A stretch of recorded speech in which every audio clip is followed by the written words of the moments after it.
Tal, timpla mo ako. Tal.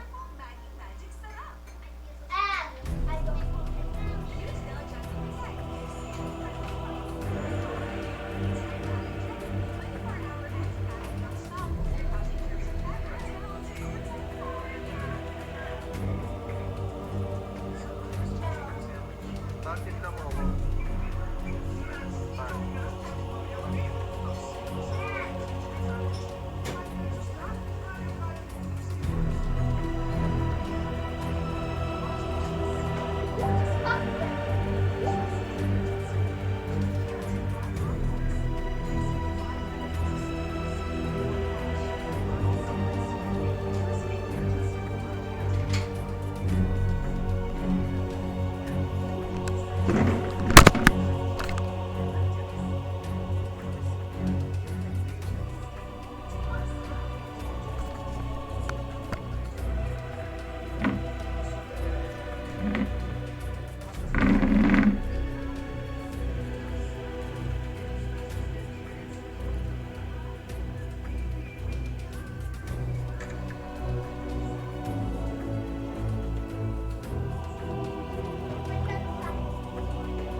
Keen Gaming's turn to ban.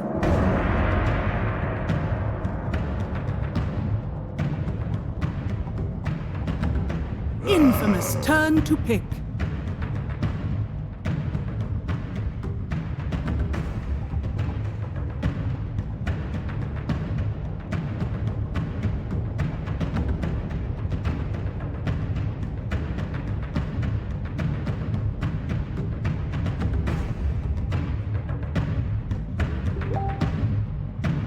Seconds remaining.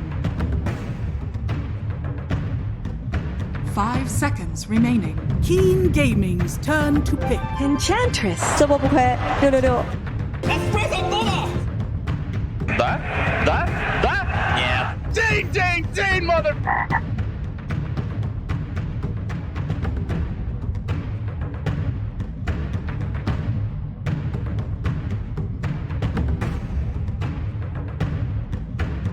Seconds remaining.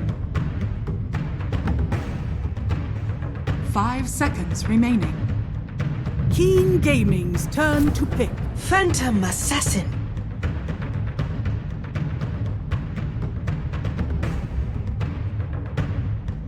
Infamous turn to pick.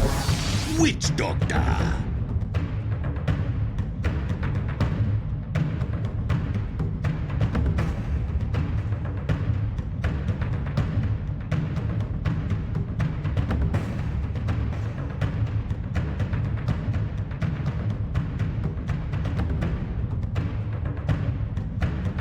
Seconds remaining. 5 seconds remaining.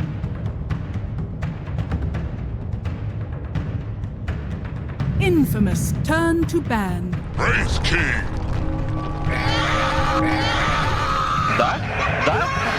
Yeah. Ding.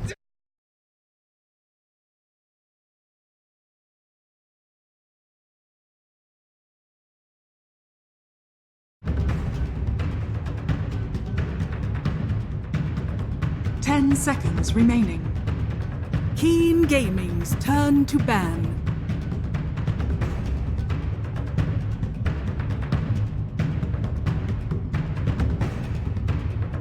Infamous turn to ban.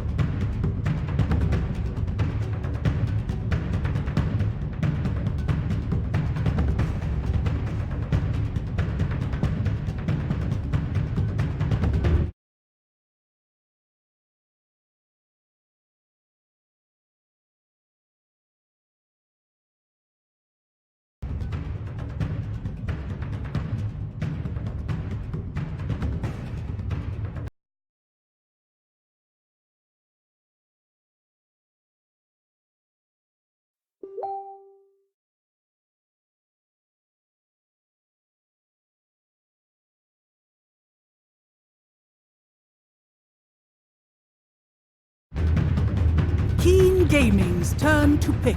Ding, mother. Infamous turn to pick. Admiral Concar.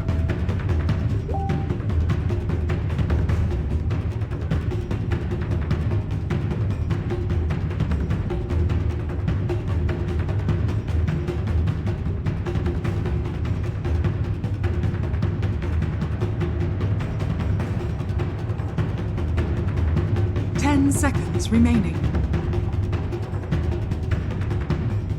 5 seconds remaining.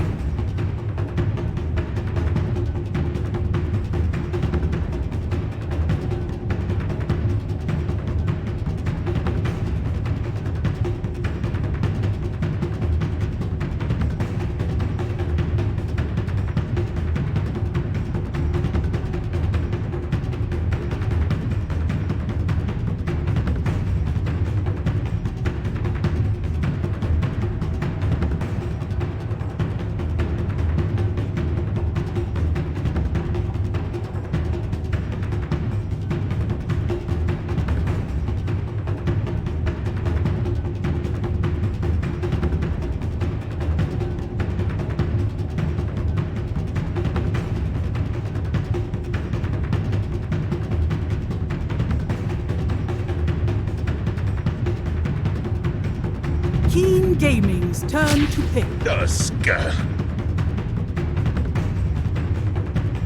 Yo, this guy has no chill, man. 哎，队友呢？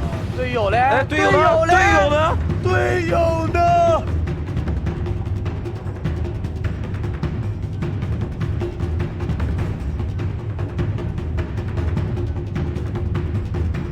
10 seconds remaining. 5 seconds remaining. Infamous turn to pick.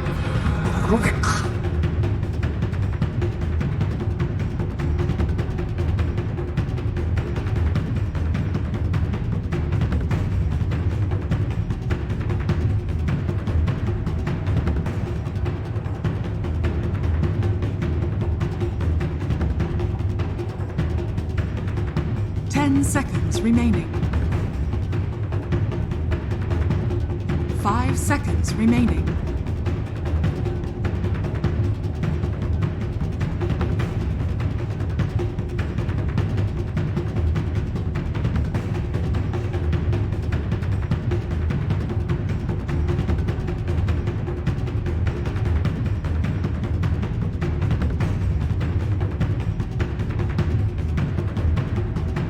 Keen Gaming's turn to bat. Bad Rider!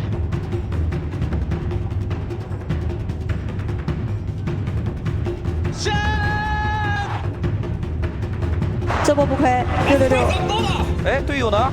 队友嘞？哎，队友呢？队友呢？队友呢？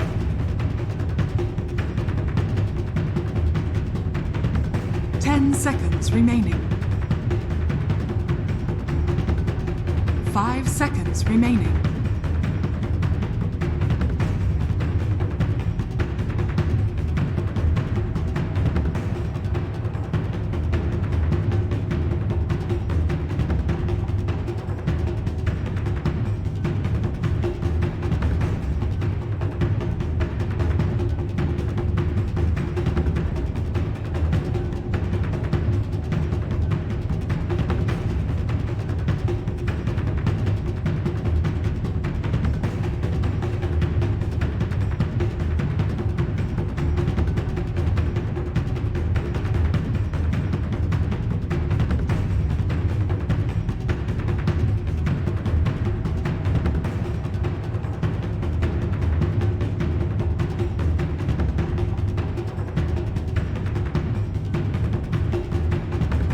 Infamous turn to ban.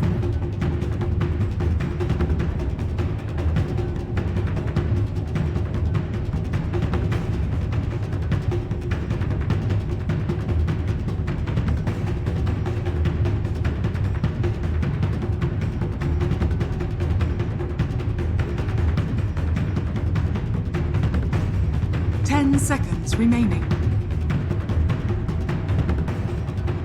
5 seconds remaining.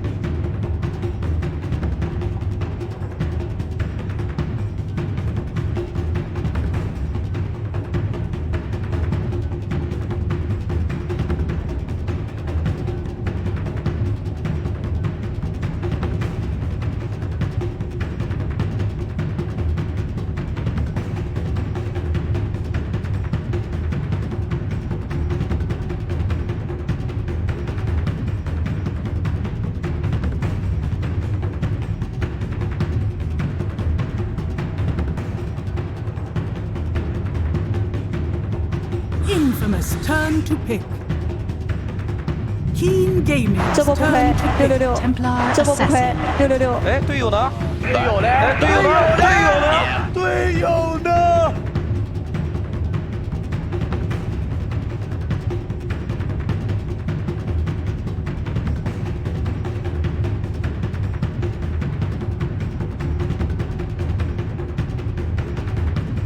10 seconds remaining. 5 seconds remaining.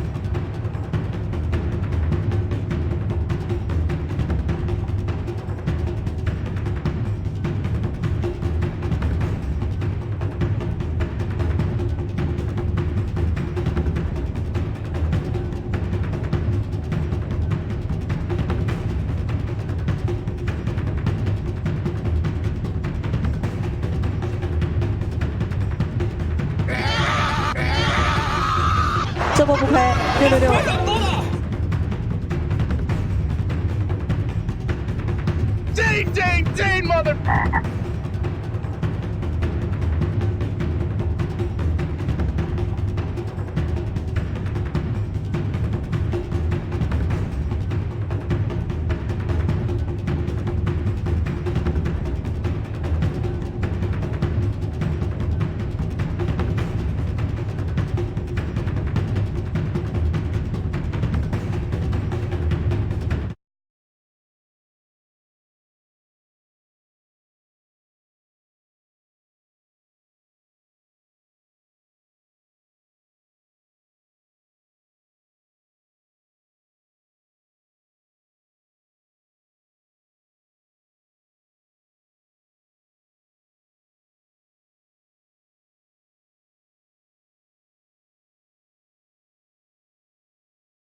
这波不亏，66，这波不亏 Yo, this ，666。 guy has no chill. Yo, this guy has no chill, man.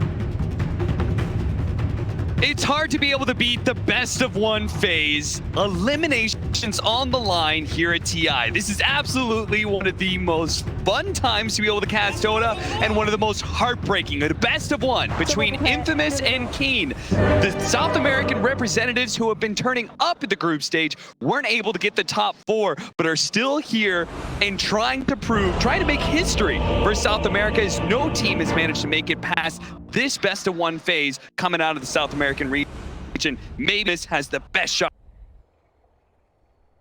to be able to do it. Of the Chinese scene, a team Keen where everyone sort of forgets about them. Even RNG comes in a lot more heralded. For me, I feel like Keen, this is where the buck stops. You defend your home turf, you walk away, and suddenly you're in the same placing as a team like RNG, and who knows what can happen. I mean, you heard them in the interview. They were talking about the pressure that comes with being in Shanghai and having all these fans behind you. Very, very passionate fans that, for the better and the best of times, are going to support you and love you, but in the worst of times, they know when they mess up, they said it themselves, our Weibo is going to get overloaded if we make some serious mistakes here in this best of one. Yeah, and their road is not going to be easy, because I believe after this they have to play they'd have to play Liquid, right? But that's also the best way to make fans. Yes. You knock out the defending champions on your home 30 turf. seconds I mean, the left. cheers. They don't love them like they love LGD. Oh, They don't no. love them like they love Vici Vici. Gaming or LGD strolls up, everybody's like, oh, LGD is invincible. You know, Vici Gaming's talking about how much they love LGD, how they look up to those players. Nobody's talking about Keen, but the fans, the few fans who have stayed late into the night to be able to watch Keen, they are not facing pushovers. Infamous.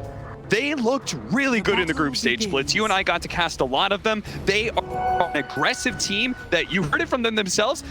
You know, I don't even follow that much of Dota 2. I didn't even really follow the players. I'm just here to play the game. They look just like that inside the game. They look like it doesn't matter whose name tag is on what hero. They're just here to outplay you. Yeah, and I think that's really helped them a lot. That fearlessness, not really respecting anybody's name.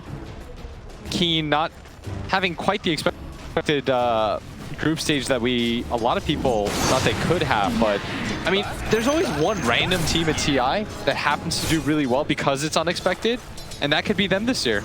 Look at this.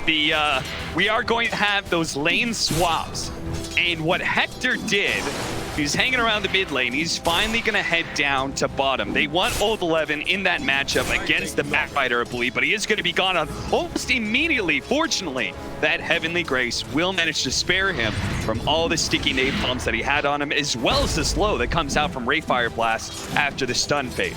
And I always say that you need a few all-star performances just to make things easier for yourself, and Hector's definitely a player that they need that kind of performance from. Was completely dominant in the groups, had such a good run. We need that from him again if you're a South American Dota fan. Chasing down Old Chicken, getting a lot of damage out from Schofield. Whisper and Schofield, they've been quite the deadly duo, almost finishing off Old Chicken there. This is an aggressive duo that's going to make a lot of space for their hard carries of both Chris Luck and Hector. And this is one of the few times where we're going to see Whisper actually prioritize in the laning phase cap. So many times during the group stage, they sort of just fed him to the wolves, made him get into some 1v3 situation as Schofield just try to secure Hector's farm. And on the other side, we've got in our mid matchup, we've got Yeez Kunkka against Chris Luck, a player who had just an outstanding performance at ESL 1 Manila. Looks to be like one of those talents who could definitely see a long history in Dota 2 given his start here. Oh yeah, he was absolutely dominant in India. Just works pretty much everybody. I remember he had one of the highest first blood rates. Oh yeah. He would just solo kill by level 4 almost every single time. He was just outplaying everyone. And he was definitely their star there. And they're going to need a performance like that from him, especially in a best-of-1 situation. Something I noticed about Infamous in the group stage is oftentimes they would win the first game, sort of get figured out a little bit more in game number 2. So maybe this best-of-1 format could help them, but we'll see. As it feels like Keen sort of had a hard read going for that first pick PA. Yeah.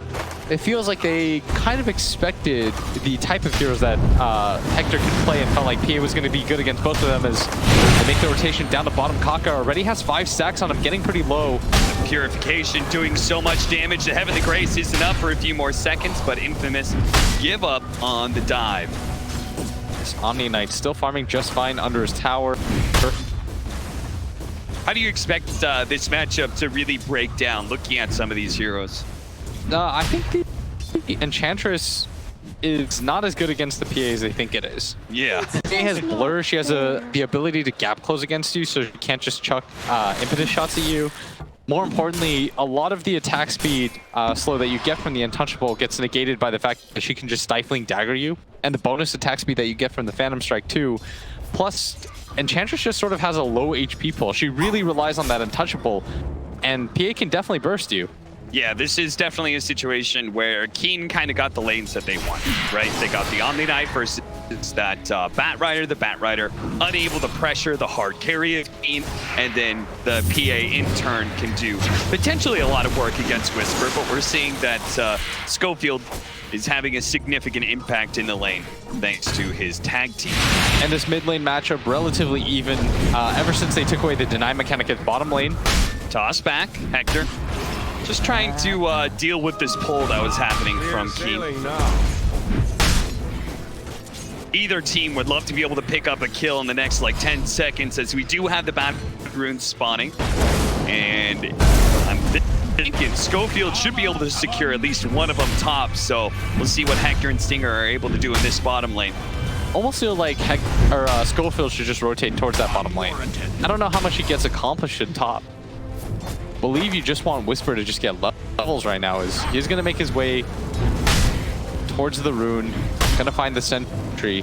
Yeah, it looks like the aggro dual lane should be able to get the 2, and Tuss secures another one on the other side of the map. So that's going to be 3 for Infamous, including that. The mid lane matchup, 33-5 now for Chris Luck against Yeez Kunkka, 28-5. Is this how this matchup is supposed to go now that some of the deny mechanics have been taken away? Oh yeah, normally you'd see the TA at like 12 denies at this point, but because the deny mechanic's been taken away, the Kunkka does just fine. The only thing that's sort of annoying for him is the regen fight, just because it's so hard for him to burn out refraction charges. Perhaps that's part of the reason he's gone for Bottle, and Curry's been spending a lot of time in that mid lane. We'll see whether or not he can get the 6-minute rune. I think part of the reason why he decided to go to fifth bottle was so he could play around the power runes, just gank out the side lanes. He doesn't really have a support that can rotate in and get an easy kill from him in mid lane. Yeah, Witch Doctor and Rubik both kind of, they don't have great amount of kill power solo, right? Yeah, and Schofield gonna make the rotation At the bottom. Hector's quite low. This could be our first blood. Snowball's coming in. He does manage to pick up Hector, but Hector does get burned out. Kaka secures the first blood before he goes down. Old 11 with the head of the Grace is actually going to turn and fight Stinger back. Even with the Firefly up, Omni Knight remains unafraid of the flames. Chris Luck finds the DD rune at bottom lane. Oh, with the double trap slow. Is he really going to die? Oh, he gets the courier! Oh, yee! Miss Micro there leaves the courier right behind his hero. That just sets it up for a clean side blades kill. That's just one of those situations where you don't, it never really happens. Yeah. You just don't really think about it until it's too late. Oh, he just sent it directly back. Didn't even bother microing it. Thought he was fine. As he's going to make the rotation down towards bottom. That's what I expected, for him to try to get aggressive into the side lanes. Plus, I think that's a little bit of a tilt move. It's just like getting a kill on a Tusk at that point doesn't even feel that good. Yeah. But once you mess up in that situation, you want to make the play that recovers it. Stun out from Hector. Schofield moving forward with Stinger. But again, feeling like they just really can't pressure this last pick Omni Knight. They came out from Keen that was supposed to be able to address both the physical damage that comes out from the Wraith King and the TA, while also providing a dispel against this Bat Rider. Yeah, correct me if I'm wrong, but as an offlaner at bottom, just quickly takes away that Ray Fire Blast slow damage over time, and again, is able to push back Infamous. They really just can't get aggressive like they want to. if you're playing Omni in a game like this, normally the only time that your game is actually ruined is if your laning phase is bad, right? Yeah. And if you get the levels, I mean, your hero sort of just becomes unkillable anyways. Yeah, it's like one of those great situations both the Bat and Omni Knight are in, right? It's like, as long as I can get to level 3 and level 5, I'm just going to feel more and more powerful. This is one thing, by the way, that Infamous does more than almost any other team. They stack the living hell out of the jungle. Yeah. They make sure, Hector, don't worry how your laning phase goes. You're going to get recovered in some way or another.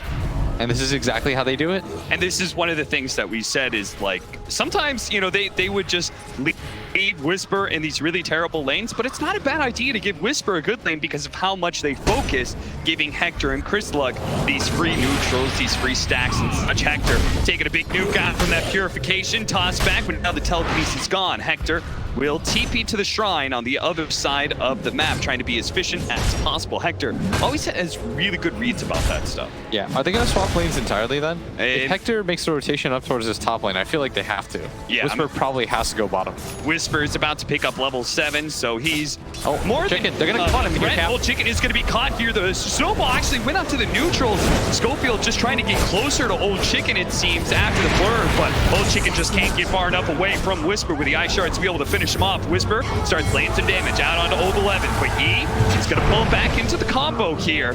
But they don't really have the damage to threaten this. They want to go on Dark right now. 3 levels of the heal, and now they're going to be able to get the slowdown onto Dark. A fresh Snowball is up. Nice shots. He's got 1 or 2 left, but the cast just perfectly sent out at the last moment. And a very good Torrent at the same time. Otherwise, probably would have gotten the extra hit onto the Witch Doctor to get the kill, but E right now, not a whole lot of successful rotations. And he's going to get out-farmed by this TA in the jungle. He really wanted to make these plays work, but Enchantress just doesn't die in those positions. No, she does not, since like everybody's been going for the Nature's Attendance maxed out. It's so hard to challenge this hero. Whisper is actually staying in this lane right now, as they're going to be able to catch Dark, who's trying to protect his tower, gets a vision up, but immediately Infamous kill him, make sure they get the bounty runes, and now Whisper's going to rotate over. He waits until they've secured the bounty runes first, and it looks like he may have just gotten 3 for his team, almost killing Kaka as well, but a fast reaction from Kaka that TP out Whisper. Knows the damage wouldn't come fast enough. And they did swap the lanes out. During that entire time, Stinger was farming bottom. They didn't make the rotation until late, just because Whisper was able to get that kill and Hector defaulting to the jungle. I love winning. And Old 11 is doing the right thing right now, Cap. He's staying on top of Hector. He's making his laning phase as annoying as possible. He knows that he TP'd up here. and Whisper TP'd at bottom, so they're reluctant to make the switch. Yeah, he doesn't want to be in one-on-one matchup against this Enchantress now that she actually has all the damage that comes out from Impetus.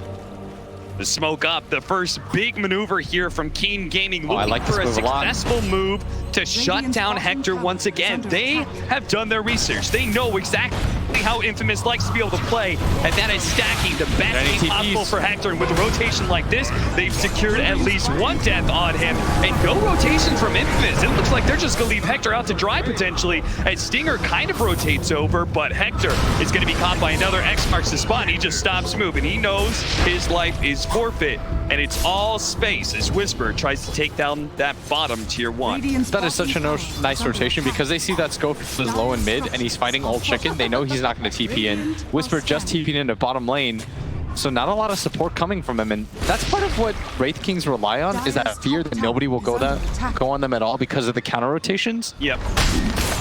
But the timing of that was just almost too good for Keen not to take advantage of.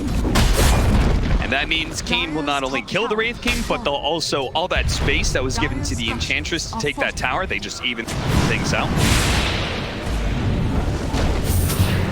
Telekinesis toss back there is going to be able to lasso on Kaka, but not actually pulling him to the TA for fear of a boat coming in. And Chris Luck trying to, oh no, there's a sentry already placed, so immediately gets stumped up. Whisper's now in trouble. Nature's attendant trying to save him the snowball back into the team. Oh, it's going to put the ball there. The Ultra has Maldic. He punches them in the air, but they all just get wiped in the river.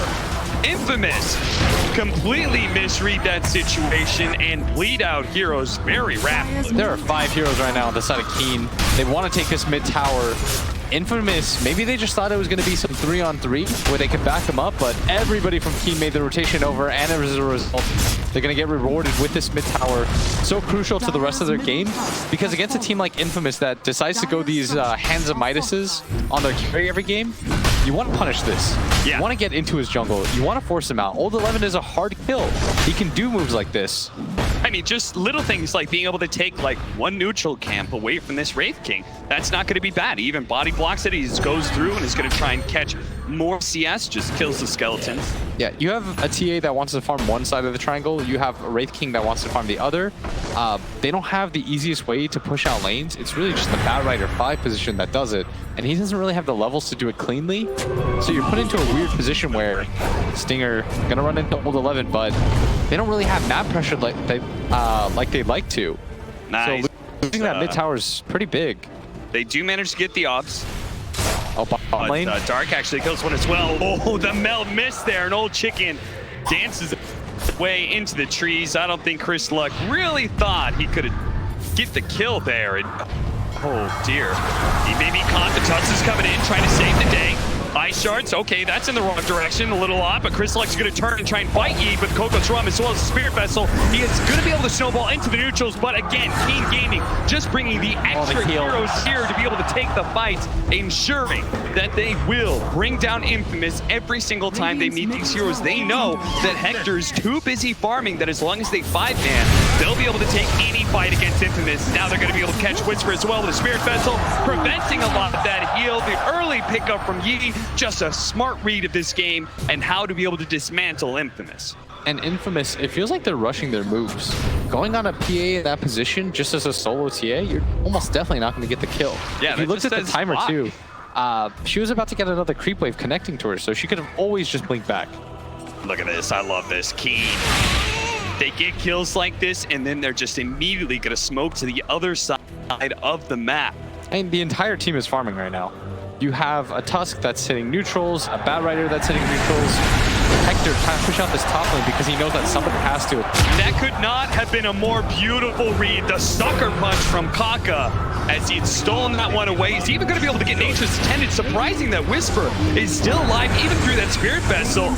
Yi just said, oh, that's the kill, and ran to look for more. Now he has to come back to make sure they finish the job. Whisper finally dies. Did take quite a bit, and that's going to open up some space, but it never feels good having to trade deaths for space. And that's what Infamous has to do right now. They still have a pretty good gold advantage, despite the fact that Keen has gotten the last 5 kills in a row. Everyone just kind of farms really quickly on the side of Infamous. That's what Hector's known for. being put into these weird positions where his team gets behind early and kills and loses map control, but still finding space on the map. Yeah, you pointed this out during the group stage, is that Hector is actually well regarded by a lot of the Western players as being a very proficient farmer. And once he gets his Radiance, the next timing will hit. But I sort of feel like with Wraith King, once you get the Radiance, if anything, it just speeds up your farming time even more. Yep. So you probably just want to continue to hit creeps almost. Yeah. At least for the next 3 or 4 minutes after that fact. You want to take advantage of the fact that you can clear creeps so quickly. On one hand, you can use the skeletons that you spawned to farm 1 stack, and then you can push out the lane using the Radiance. It almost feels like these Wraith Kings get Radiance, and then they just keep farming until they have like level 18 and like 1 or 2 items past that Radiance. They want to be able to reach that like really dangerous mid game that like Alchemists do. Yeah, I don't think you're fighting this Kunkka heads on early. No. If you look at his item build, he's decided to go for the Spirit Vessel. And that will mean that the scaling of Keen Gaming may fall off with the amount that they're 5-manning running around the map. You can see the win probability, though, heavily favoring the home team. Yeah, I think the idea is that the PA is going to outcarry any of them, which might not entirely be wrong. If you just look at the sheer lack of disables that they have for him. Next marks the spot on Schofield. No snowball, and he's going to be caught in disable after disable. The snowball's going to come a bit too late unless the ice shards can separate the two, but there's just another X mark the spot. Again, they just have to trade deaths for space. What they're really trying to do is divert them away from the towers right now, Cap. And they are kind of doing that. They've only lost 2 towers so far, but surely, like, Keen is still keeping up in net worth, and at some point in time, especially with the PA Battle Fury, you're gonna reach this really big power spike, and you should just be able to start mowing down towers. Bebby was said he would be surprised to see the PA Battle Fury. Why do you think Old Chicken went for it this game? I think almost all PAs in situations like this would go Battle Fury. It feels good as a farming mechanic. It makes it so that you don't feel so all in the mid game. Plus, it's just one of those items, like, it feels good all around because it gives you mana regen too. Yeah. So we could see from Old Chicken's current predicament, could definitely use a little bit more mana. Stinger going for the creep cut right now, being chased by Yee's They're just going in Kunkka. for Roche. Even the boat being thrown out here, Stinger is going to get spotted finally. He actually goes for the lasso TP away. Cute play by Stinger and does finish to buy a lot of space, but the rest of the team is focusing on Roshan. As we've been talking about, doesn't look like Infamous is looking for a fight. What's weird is this was a first pick PA, but it looks really good against Infamous' heroes. Like, for the most part, all the cores are physical damage dealers. They rely on the hit. And this is like the weirdest read that I've seen in a draft. We know all your heroes. It fits into this category. PA is going to be good against all of them. Keen. They smoked up immediately after the Roshan, hoping to be able to catch somebody here, but all the important heroes on the other side of the map. Whisper is pushing out the bottom lane while the Wraith King farms up that jungle area. Just about to complete his Radiance, but Keen Gaming know there's no reason to slow anything down. They just want to make sure that Stinger doesn't actually catch anything. Oh, they do have the X on Dark, so he's going to be pulled back after a quick heal. And the side lane push out, we've seen this so often from the side of Infamous. They want to avoid these fights early on. And they're even pressuring this bottom tier 2 towers. The skeletons are going to work, but Yi gonna briefly TP back. He wants to continue that pressure. Mid lane Schofield almost, Does get jumped on, but no disables. And they're just buying really good time right now. Yeah. They've taken the tower up at top. There's a BKB on this Templar Assassin, and they finished the Radiance. This is pretty good item timings, despite not getting a kill for so long. I think Keen Gaming have almost focused too much on trying to catch these heroes that are split pushing them, and just there is a lack of objective pushing, right? Yeah, on the that's side what of Febby Keen, said they too. just don't have great heroes to hit towers. He wanted something that could hit towers. Yeah. In the draft as the last pick, but they decided to go for the Omni Knight. You have a very 5-man heavy lineup as a result. Plus you went the Spirit Vessel on the Kunkka. Yep. It's going to work in the first 30 minutes of the game, but eventually this build, it'll start to fall off. It seemed like a cute idea, especially with the way that he could like X marks and then defend that like bottom lane push by just one shot and then back to the mid lane he goes, or the way he tried to hunt down the Bat Rider to prevent him from being able to split push. But in the end, addressing just one of these lanes hasn't been enough. There's always been a second lane that's being pushed in and objectives are being bled away. The one thing about it is Infamous is out farming them across the board, and they're going to grab this tier 2 tower. So somehow, despite not getting any kills, they're just getting more towers than Keen Gaming. But what it does come down to in Dota, and especially at TI, is the team fights. So we'll see if they're able to keep up in that department. They have such a physical damage-dealing core lineup, and there's an Omni Knight on one side, and you've got Blur on the PA. Naturally very good. Yeah, it's definitely like Infamous. They can split push all they want, but you pretty much always, in order to win a game of Dota, have to be able to beat the enemy team in a team fight. So Infamous are going to have to take that eventually, and it's going to be against a Deso PA, as that's closing in pretty quickly. Going back for the minus on Whisper. He says, this is going to be a long one, and I'm going to plan accordingly. I would agree, because Keen doesn't have catch. If your offlaner doesn't come with catch, it usually means that you're not going to take the easiest of fights. So you just sort of have to fight. You don't have that option to just roam with 2 heroes and get kills easily. So you're going to run into the BKB TA. This might be the worst target for them to run into.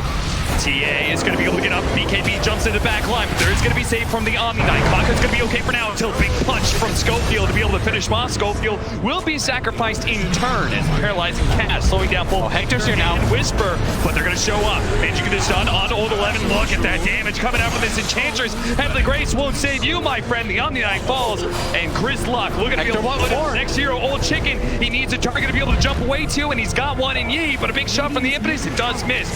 The Tusk snowballing in. Ice Shards forward. The Ray Fire Blast nails the PA. Can they overwhelm him? They're What a dive this is. This is a dive that will be able to win the fight. And they're going to surround this PA right now. Ulted up by the Bat Rider. Nowhere for her to go.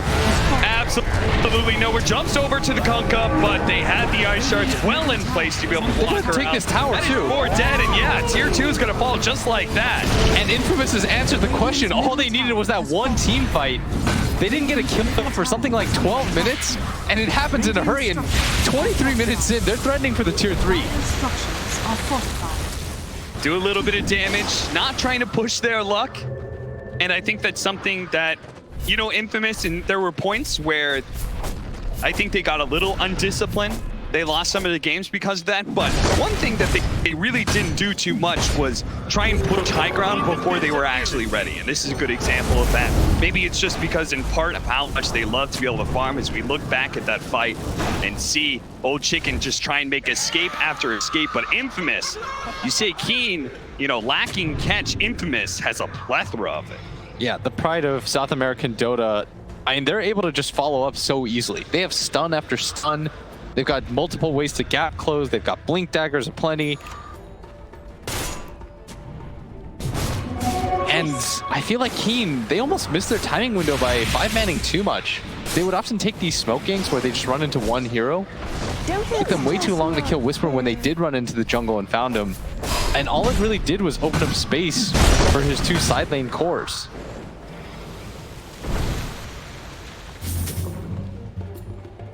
Look at that. And the one Midas from Hector. The one thing that we know about Infamous is like they farm really well, yeah, and really efficiently. And it almost feels like Keen, they got way too gun shy. Once they got the Aegis, they weren't really willing to commit for the push. They kept dealing with the side lane assault, and it just lost them so much time. But they're gonna go for the 5-man again. I think they're sort of resigned to this fate with their item builds and the type of heroes that they have. Got to go for this raid boss PA, but even having an Omni Knight behind her, she still needs a BKB. And their goal, right, is to be able to convince Infamous to come back and fight them, but Infamous are refusing to do so and just keep on pushing the other side of the map, so eventually, Keen, they may be the ones to come back in style. They're going to try and defend it in tier 2, or at least get a team fight out of it, but they're going to be a little slow to arrive as Kaka doesn't just get telekinesis, has a Rainfire Blast to be able to get the chains done. They're committing to this fight. They don't really want to jump Hector right away. They're not going to overly commit into this reincarnation. They finish him up and then start retreating, especially with that Heavenly Grace on Old Chicken, allowing him back away from these slows pretty easily. The X marks the spot, allows him to be able to jump back in, but the toss snowball actually bought the time, and now the lasso on Old Chicken fades away nice and fast from the Heavenly Grace, but there goes that from the ultimate. It will be able to buy some time with the pure damage coming out from the Enchantress, doing so much to Old Chicken, he actually has to back away, and without the Old Chicken, they're lacking on damage. Infamous knows that. They're just going to march forward, catch whatever heroes they can. That's only going to be the Omni Knight for now. It's Infamous say, great, fantastic, we got a tier 2, we didn't lose the team fight, let's back up, control the map again. That is a very head-scratching decision to try to go on Hector, who he already has the ultimate up. And this is not an easy kill either. He opted to go for the Blade Mail so that he could just get a little bit more armor and to try to dissuade the PA from going in on him. And Keen, they really rely on that Coco's Rum. So when they threw in the boat just to take out the first life, it's so hard for them to get any sort of follow-up damage. Yeah, if it was like, if they could have actually brought him down without that, and then commit the boat into the second life and take that big team fight, would have been fantastic. You saw how low Hector got in that second life, but it was just too much as that Schofield snowball, and then the damage comes out from the Enchantress, threatening the PA's life. Once the PA's out of that fight, Keen have nothing left. And you see smiles abound on the side of Infamous. They're happy about this game. They know the pace of the game is definitely favoring them right now. And for Keen, it almost feels like they're feeling the pressure. They're going for these ill-advised 5-mans, and they're taking whatever fights present themselves, but they really need a BKB on this PA. Even though the blur is very good, they're just sort of chunking her down with magic damage. Perhaps the pressure of being able to play in front of the home crowd is getting to Keen, and how they've gotten so gun-shy. They just don't want to be making any mistakes. They're playing not to lose rather than playing to win. And Infamous, they're only looking at victory right now with an 8,000 net worth lead at 27 minutes in. Very few kills, but that's been to Infamous' advantage with all these hand of Midas and farming heroes. Yeah, and they've got a BKB now on the Raid King too. I mean, they're in prime position in this game. And could you imagine if I told you that this is what was going to happen? Infamous for most teams and for most analysts was a bottom 2 team. For a lot of teams, this would be a free draw, but I mean, they're proving they don't roll over for anybody.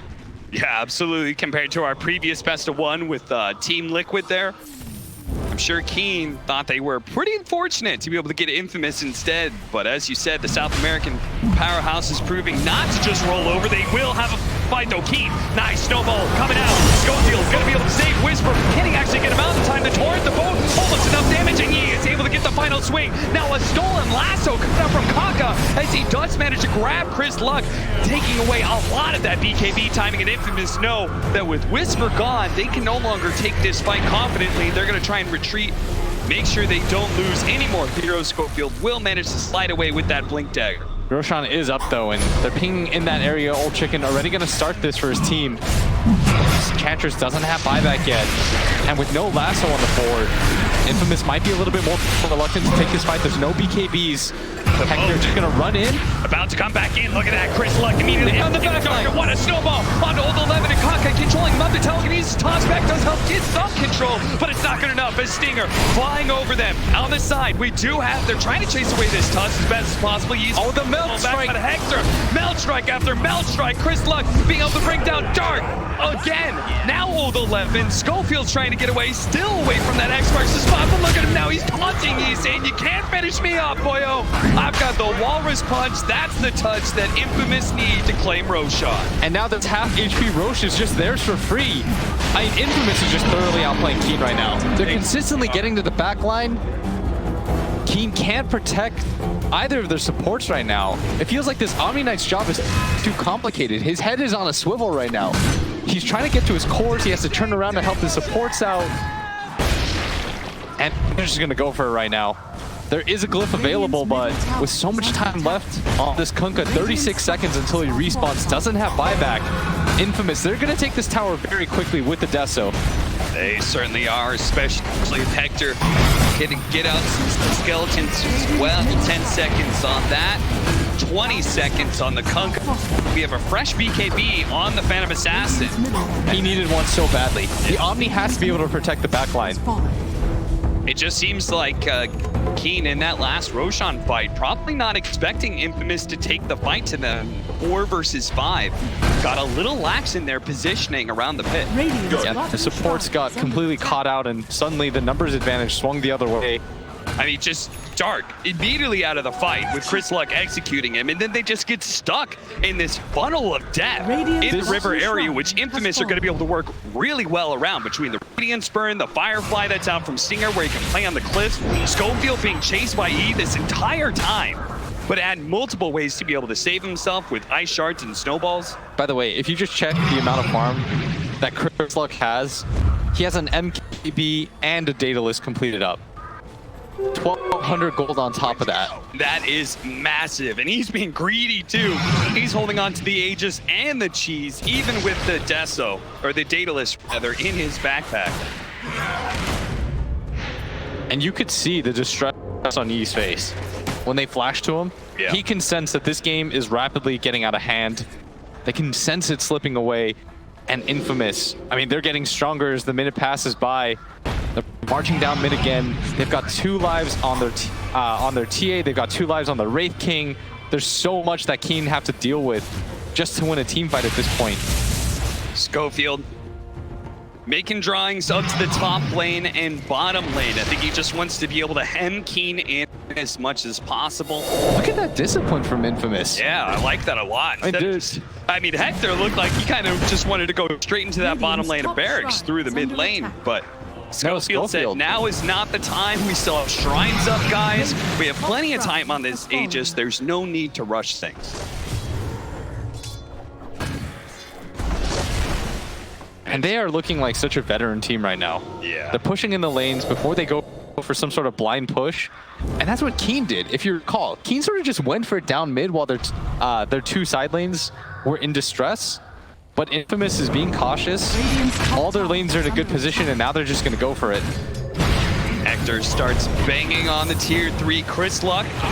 Not joining him too much, may get a shot or two just to be able to, oh no, he's gonna jump forward immediately, take out Kaka, popping his BKB, looking for his next target. The Heaven's Halberd is gonna be able to buy some time for Dark, but not long enough as he just gets 2 shots right away. That's a double kill for Chris Luck with the Melt Strike, getting the bashes in. Omni-Man finally forced to be able to throw out his ultimate, but now he's being pulled back and all that pure damage. Triple kill for Chris Luck. He looks for his next target. The boat coming in. He's gonna take his time, backing up. He has the Blink Tiger coming back in. Old Chicken does manage to jump in and finish off Schofield, but another Heaven Halberd on to Chris Luck, stalling up this damage. Old Chicken tries to throw the daggers after him with his Templar Assassin with the refraction. They're going for Megas right now. And they're just gonna go for the Megas. They're gonna force reaction out of King Gaming. They say you have to fight right now in a 3 versus 5 or Megas is ours. And they've already taken the top racks with the skeletons and bottom shortly to follow. 33 minutes in, they take Megas.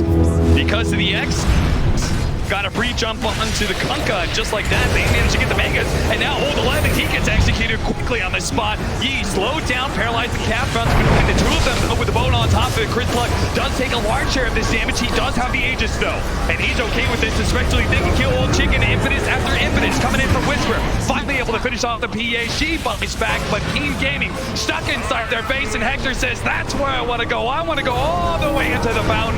I want to find some more kills, but he knows he may just overstepped himself a little bit. They do have the snowball. Now they jumped outside of the fountain. Hector's really trying to fight. Quickly taking out the PA. Thanks to Whisper laying out the damage. King Gaming are forced into the fountain once again, and that's GG Gaming. Called a GG and Infamous make it past the best of ones. Unbelievable. South America, you have your champions. They have secured themselves a top 12 berth at this international.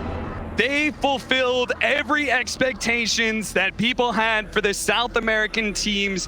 They went into that last major, they went into that epicenter, and they bottomed out just like South America's done almost every single time when it comes to these DPC events, when it comes to TI. But here, Infamous, the Peruvians and the Soul Bolivian in Whisper have proven that they finally are here to be able to take TI by storm. They finish off Keen Gaming in front of their home crowd and have now moved on into the best of threes.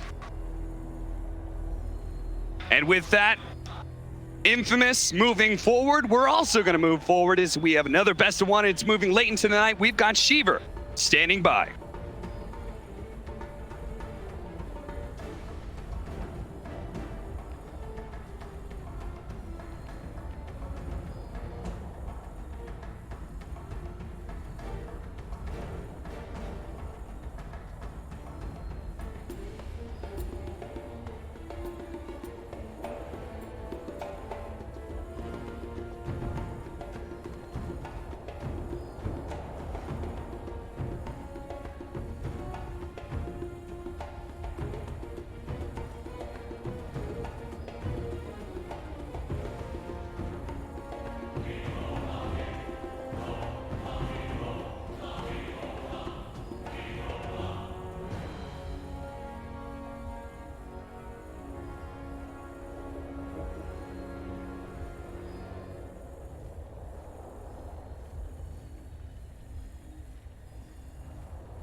мы не могли отобраться на турнир.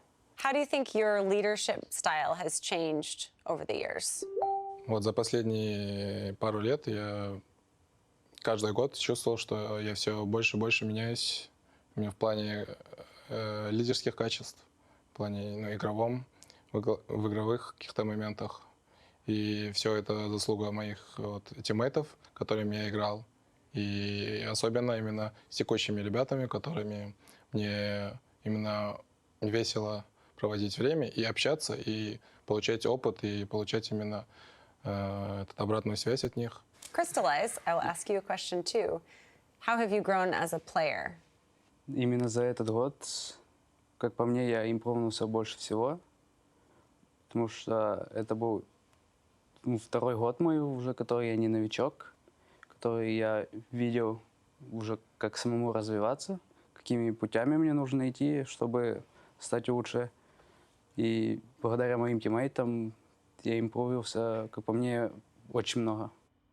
It sounds like you both have a lot of respect and a lot of camaraderie on your team. Do you think that that is a huge factor in being successful at this level? Ну, это один из главных также факторов, потому что когда я впервые пришел в команду, у меня было большое уважение к моим тиммейтам. И, можно сказать, я был не на равных для себя. Я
Palmolive Men Shampoo. No dandruff, no dryness. Also available Palmolive Men Soap. Stay true, stay natural.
pick.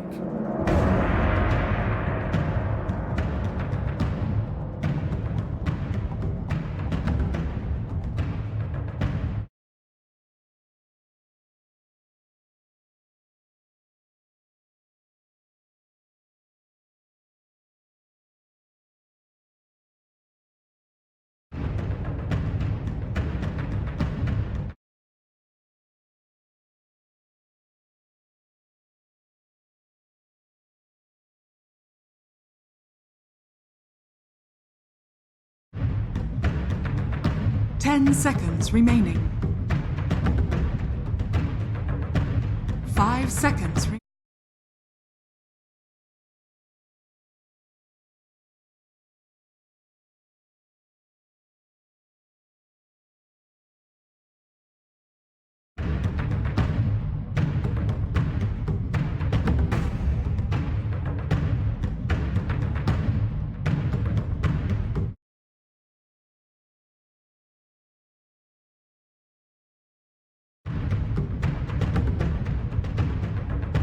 10 seconds remaining. 5 seconds remaining.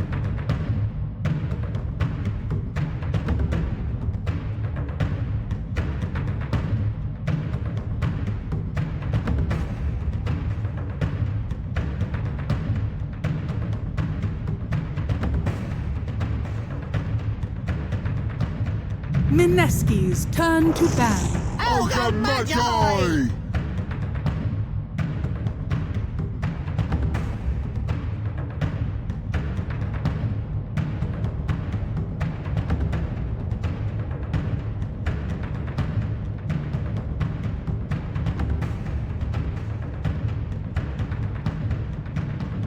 10 seconds remaining. 5 seconds remaining.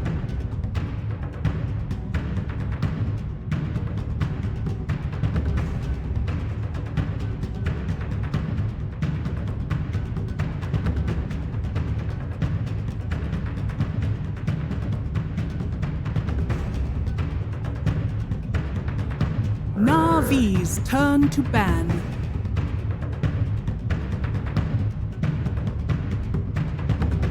MINESKI's turn to ban.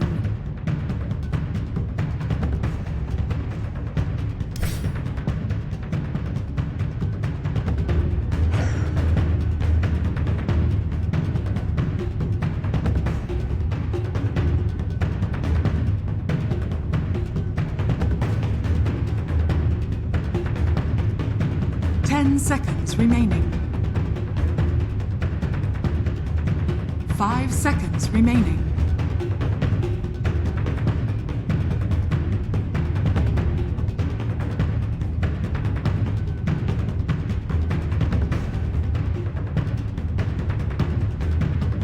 Raging Potato, Avian Invoker. The interesting ban from Navi is the Lifestealer. I thought that they could have kind of thought about the Lifestealer for themselves. It is a little concerning with the Shadow Demon's ult, but they have a good vehicle in the Earth Spear, and I think it lanes well against the Ogre, so it's kind of surprising that they're banning their own Lifestealer. I guess they must have something else in mind, at least as far as the carry goes, if they're going to be banning it out. As we will see also the Void and Dazzle removed from MINESKI. Get ourselves into the next pick stage. I feel like this man here on your screen, Nico Baby, as a carry, giving him a good start, giving him a good lane has been really key for MINESKI, because he to me is very similar to Hector from Infamous, where it's like he wants to farm, hit like whether it's a Midas Radiance hero or something else, his item timings are really important. He's really good at those, but he's also really good at the Jug type of hero. In the qualifiers, he played a lot of Jug. He would kind of sit in the lane, farm. Once he gets his items, he would rotate a lot with his team. And they would play really fast around him. They would get a bunch of towers. They would take a lot of team fights. So he kind of plays multiple styles with the team. And his team as well will focus on him or Moon. So they're a little versatile. Some teams will prefer to go for their carry or for their mid. But this is one of the teams I think that can kind of flex their priority hero. Yeah, with Navi's Beastmaster pickup, the team fight even looks more stronger. They have 2 BKB peers, so much AoE. And there it is, the Wraith King from MINESKI. It's one of Nico's favorite carry heroes. Something Navi must have expected, because it is one of MINESKI's most picked Heroes so far. I think they had like a pretty high 75-80% win rate on it over like 5 games maybe. And Navi instantly picks Sven. Yeah, I think they did their homeworks. Maybe they were kind of baiting the pick. But Sven shreds Wraith King. Yep. Wraith King low armor. The cleave can deal with skeletons in the early game if they ever pressure the Sun's tower. Gives your team armor, so the Wraith King can't really burst you. It works well with the Beastmaster as well. One of the things Sven lacks, he has high damage but low attack speed. Okay. So the Beastmaster is going to kind of buff him up in the early game. So what MINESKI team, what MINESKI needs right now, it's on wave push / team fight. From the mid? Would you? What about a Death Prophet here for MINESKI? Yeah, it's a very high chance, high likely pick. They even have the save for the Shadow Demon. Yeah, but I'm kind of worried about their wave push because Ogre as position 3 doesn't push out waves there, and so does DP. He can buy a Midas. Get a triple quad multicast. Waves not. Oh, Enigma. That's a team KP fight hero for sure. That's a KP Enigma. You think Bo1 KP's playing out the Enigma? Yeah, like I said before, he wants, like in these Bo1s, you want to go out with your best hero if you're going out. So I think rather than being the correct pick, they're looking at like their most confident hero. But I'm not so sure if this was the pick because there's a lot of Enigma counters. Yeah, they have 2 heroes that deal with Black Hole, BKB Black Hole. Warlock, Beastmaster War. There's a lot of stuff. And like, I don't know. But the way we may see it played is going to be more momentum based, where you get the fast either Helm, Mech, Greaves, get those team-fight items and push with your team. Yeah. Play around your catapults. So how to play against the Warlock with Enigma is you just go team-fight items. You don't go you don't itemize to use Black Hole ever because this Warlock's just gonna AFK in the backlines. Then you want to be somewhat useful in the front line by providing team-fight items. Yep. I could see MINESKI doing an aggro tri-lane against this Sven.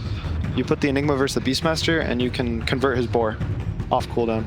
Kind of gives this really nice lane for you. If you have a sentry, you kill a hawk, and then the Sven I think will suffer. The Warlock, once he's sustained lanes where you just Shadow Word your carry, the lane gets slowed down, you both heal up, you free tango, so basically. But in an aggro tri-lane, you're gonna 100-0 someone with those heroes. Fire Blast, Wraith King stun, Disruption. Yep. I think it's a little scary for Navi right now. I played with Mushi time to time and he prioritizes wave pushing a lot, so I'll be kind of surprised if we're not seeing like Lina, TA, like these kind of wave pushers. One hero Moon plays, Tinker. Is there any chance we see a Tinker? That's the the king of wave push. It's hard against Beastmaster Hulk. That's already got vision for you, but yeah, Navi does have a lot of good ways to catch the Tinker, but yeah, we can definitely see some Tinker. Especially with the Broodmother ban. Oh, Lina. Okay. It's a little more stable. It can lane against most mids in the meta. Deals with Sven. You can kite him before BKB. Even after BKB, Lina is very fast. Is TA banned? No. And that's a magical hero. The magical hero, yeah. It matches well up against most of the heroes, but Enigma's a little scary for it. I think it's a safer pick though. Yeah, Warlock's got the Enigma covered, so he doesn't have to worry about that. He just has to, win the Lina's lane and be a boss. I think it's pretty good against ST Ogre too, like those 2 squishy. Well, Ogre's not that squishy, but I think it's kind of linear on tankiness, so it's gonna hit a limit, especially on position 4, if it is being played as a position 4. As much as it feels like maybe they should ban TA, you see they ban Brood, and you're like, well, yeah, you don't want to get 10-pick Brooded in a BO1 elimination match, so it makes sense, you pick the lesser of the 2 evils maybe, assuming they even pick TA. Well, Mag seems like very confident right now, the Navi's coach, so. Oh, this is another Navi special, Sniper. It is pretty good against Lina too. I mean, Gunnar, you can talk about it. You're the mid player. The Lina Sniper matchup is kind of even the mid game, or the mid lane. Once it gets to the mid game, the Sniper outranges the Lina, which is one of the few heroes in the game that can actually outrange a Lina. So you have this kind of out exterior fighter range where she'll try to stun range you, but her Laguna and her Aether Lens, these kind of things, they're not even far enough to hit the Sniper with Dragon Lance and max attack range or take aim. From what it feels like, Navi seems to have the better draft. How MINESKI has to play this is with better vision, I think. They have to fight not with the Hawk and just fight under their ward. So Enigma can find the Warlock and they just basically have to watch where the Warlock is. The vision game is so important. That's something where this Beastmaster Hulk needs to be dealt with and controlled. Yes. You can't just let him have vision of the entire map. Otherwise, Navi will pick and choose their fights and take control of the map very easily. Yeah. I think it's kind of easier for them as they have a Wraith King. The Wraith King can run in and start a fight. And when they maybe clump around his ult, when he reincarnates, they get a 2-3 man black hole. Even if it gets interrupted, it kind of buys the whole team enough time to get in they get the BKB popped on the Wraith King maybe, they get this Radiance burn, they're doing a little damage, you know. Yeah, it's gonna be a battle of like drawing each other's positions out. The Lina, Sniper, and Enigma, Warlock, these key heroes, they wanna like bait each other out. Okay. Have your thoughts? I mean, you said you maybe ever so slightly favor MINESKI. Does the draft maybe lean you a bit back towards Navi now? Yeah, I think I'm slightly towards on Navi's side. I kind of don't agree with the Enigma pick. He's gonna have a hard time in the game. You have to find the Warlock first before engaging. And I think it's gonna be pretty hard because Sniper is gonna be pushing out everything with the superior range advantage. If you have shrapnel on side lanes and mid, you can just shrapnel the lane out. You don't even have to show your hero. I think it also, their team fight's really strong with the Fatal Bonds and then the Magnetize and even the Sven. Yeah. A cleave with the Fatal Bonds and 2, 3 heroes, 4 heroes. You know, everyone's dead. Yeah, but MINESKI do have their comfort pick, so it's gonna be a pretty exciting game. I mean, comfort pick's the name of the game in these BO1s sometimes. Very clear. Yeah. Navi recognize that. They go for it a lot. They also added that extra more team fight with the Warlock. So really, big team fights is going to be the name of the game to be looking out for. Yeah. I think the game will be exciting around 20-30 minutes. This Enigma BKB, they're going to try to bait out spells, and it'll be fun to watch. Yeah, we don't see any chance there'll be a big explosion in the early game. We're going to go over to Casey on the stage. He's got Mag with him. I'll help my weak and puny allies where I can. You are beneath me.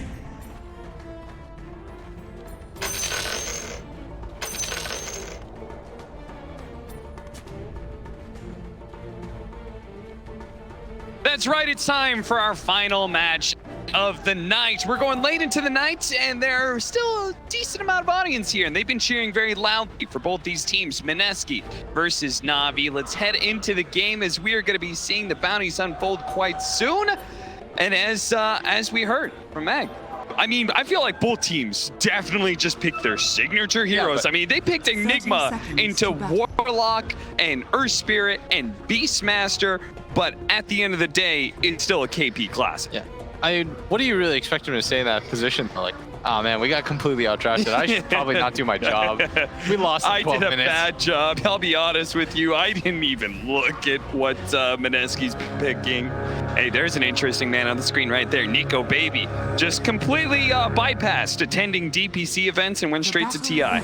That's the Anna. Yeah. You just kind of show up, slow roll your way to TI. Rebounding runes for Navi. Things already off to a great start for the CIS team. And Navi, during the player intros earlier during the opening ceremony, you can still tell this organization carries weight. Yeah. And I think they probably won over some fans, given their like kind of steady and consistent performance throughout the year, where they've just kind of built up over and over. You heard in the interview that Seneko felt like this is a team that he finally really built from the ground up and really believed in, and would love to be able to take the Aegis with the crew like this, especially with Crystallized now taking more of a leadership role.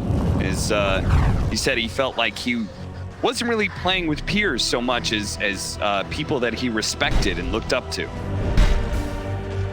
This mid lane matchup, Lina versus Sniper. Moon, of course, long heralded as one of the superstars of Southeast Asia, just wasn't really able to show it that much this year. MINESKI did not do so hot. And on the flip side of things, you have Magical, who I think is a very snowbally player. Like, this guy needs a good laning phase, needs to continue from that as First Blood. Range Potato pulls it up out on Blizzy. We're just going for the full defensive tri-lane, and KP's just going to be playing this off-lane solo Enigma, pulling the lane back for himself. Seems like they really want to secure this classic Nico Baby Wraith King, a strong start to the game. I think Wraith King is going to be... I don't know. I think this is a really hard Wraith King. Like, if you look at the other heroes, I feel like this Sven just kind of eats him up, and the Sniper can just outrange him and sort of play from afar. He's got multiple ways to distance himself if he goes for Dragonlance, Hurricane Pike. Once he gets the BKB, the stun becomes relatively ineffective. And this is going to be a really hard game for MINESKI to feel comfortable going late game in. And that's kind of wild to say, considering you have an Enigma in your squad. Yeah. And perhaps like Wraith King is like a really good hero to be able to push down towers, so maybe that's why MINESKI's taking this approach. They think if they get Nico Baby ahead of the start, he gets this fast Hand of Midas, a faster Radiance, he's gonna hit that really big mid-game swing where he could just mow down towers and they won't have to worry about the late game. I think you can't play this Enigma like a neutral late game hero. I sort of feel like you have to go for a more mid-game oriented play. Play around the fact that your Wraith King will hit like this 2-item timing and just sort of go for it. Because I feel like the game, the longer it goes on, you're just asking to lose because Seneko will hit a rock on you. It's so much harder for MINESKI to execute their lineup once it gets to like the 35-minute mark. That's exactly why Febby and Gunnar did disagree with the picks so heavily, but we'll see what team fight build KP is able to pull out. I mean, there's something to be said for comfort picks too, which is what people seem to be favoring so far. Like you saw Hector was like, no matter what, I'm going to play Wraith King. And, you know, fair play. It's what he's good at. It's what he's comfortable with. You're in a best of one situation. You want your team to not stress. And the best way for your team not to stress, pick what they know how to play. Who cares about the situation? Nice roll in. If they can get the kick onto him as well. Moon's going to go for the early TP away, but it barely gets him out in time. Still, it's going to hurt his lane a lot. Has to TP all the way back. This is going to give Magical at least a full minute of space. Well, don't worry. Old Ninja Boogie is going to trundle along as the Ogre Magi and collect what little of the gold and experience he can while the Lina is away. But this is a matchup that Gunnar said was supposed to be relatively even, but eventually the sniper does prove to be superior just because of his range. This Blizzy, he just continues to get forced out of his lane. I mean, the best part about MINESKI's offlane, Enigma can just always idle on the range creep, and it'll eventually pull back to him. Plus, you're just denying a lot of XP for the enemy carry. Whereas, like, up at top lane, Nico Baby should have a relatively free time, considering it's a Beastmaster who's level 3. He's largely been jungling. Magical. Playing the right-hand side because he knows about this rotation thanks to Blizzy's board that was set up on the high ground. You know what the crazy part is? The Lina's actually ahead in CS, despite being forced out of so many of those waves. Yeah. Doing just fine for himself. In fact, they're identical, tied. Is that just the nuking advantage that Alina has? Yeah, I think it's just easier because you can always get harass going while simultaneously farming the range creep. Like, it's impossible to deny Lina range creep unless you really mess up. Enigma doesn't have much way to contest the bounty runes, and this Beastmaster's pretty locked in, so both teams just splitting the bounties and all their supports with a heavy eye towards that mid lane. You see Zayats, who had that 71% win rate of the 7 matches that he played during the group stage. Here on the main stage, he's looking to play what he's most comfortable with, and has already had 1 successful rotation on the Lina, looking for another, but that's where Ninja Boogie comes in. It's just kind of babysitting Moon, making sure that if somebody does try and roll in, he will be there to respond. So far, so good for MINESKI as they continue to hold their kill lead. Blizzy's game continues to be really rough as KP has no problems with just jungling. And if you look at his item build cap, he's deciding to go for the Vlads. This was, I believe, the correct decision. Yeah. Play for the mid game. That's what we wanted to see out of MINESKI for them to win this game. Because we do feel like, I don't want to speak for you, but I think they're a little bit outdrafted. Yeah. It never feels good having to go for these sorts of item plays because you know the onus is on you to end, and I feel like playing late game is almost always easier in a best of 1 situation, especially at TI where the pressure is so high. If you're MINESKI, you know that, especially like in Nico Baby's position or something like that, like if you throw 1 team fight, the game just kind of could be over because Navi are just naturally going to outscale you with this Sven and Sniper duo. Even the Beastmaster being able to push you nice and late game.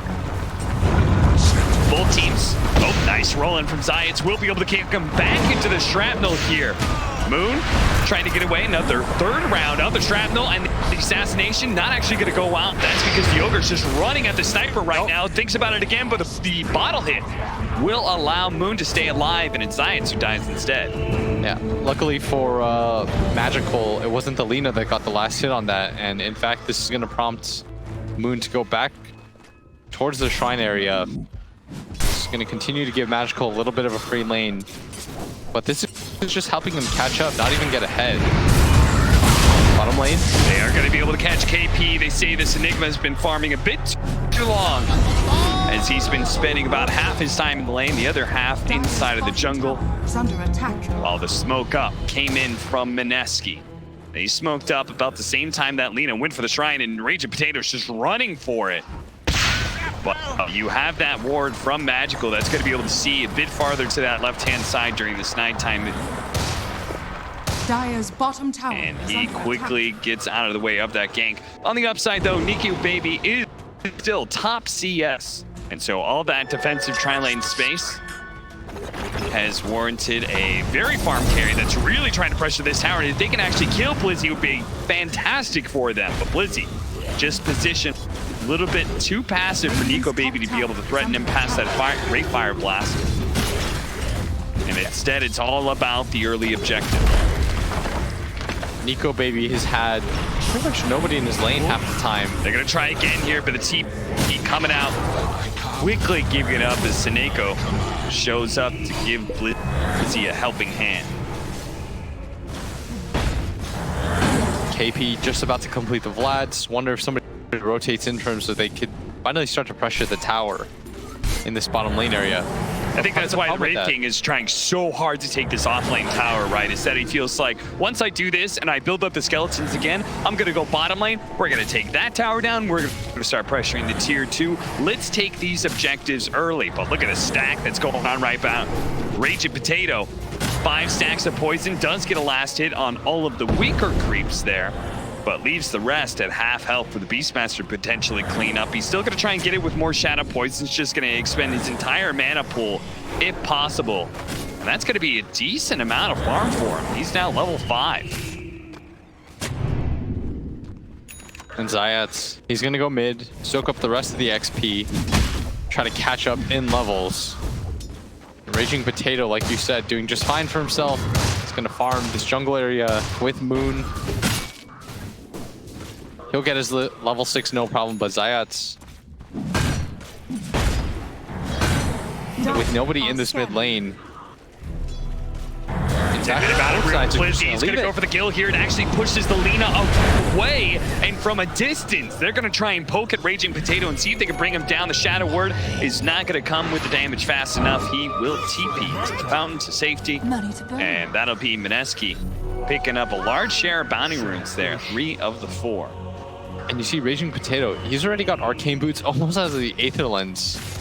And his position seems just fine. That damn tower is still alive. Blizzy, Seneko, they're just doing a really good job of making sure to pull the creep wave off. Nico Baby, I'm sure, is saying this is the final hurrah with the skeletons and the second round of the catapults. They're just going to go for it. Yeah. The only downside about pushing a tower like this, Cap, into the enemy offlane is, simply put, you're giving up free XP. Yeah. It's really easy nowadays. You can just Fatal Bonds and run away.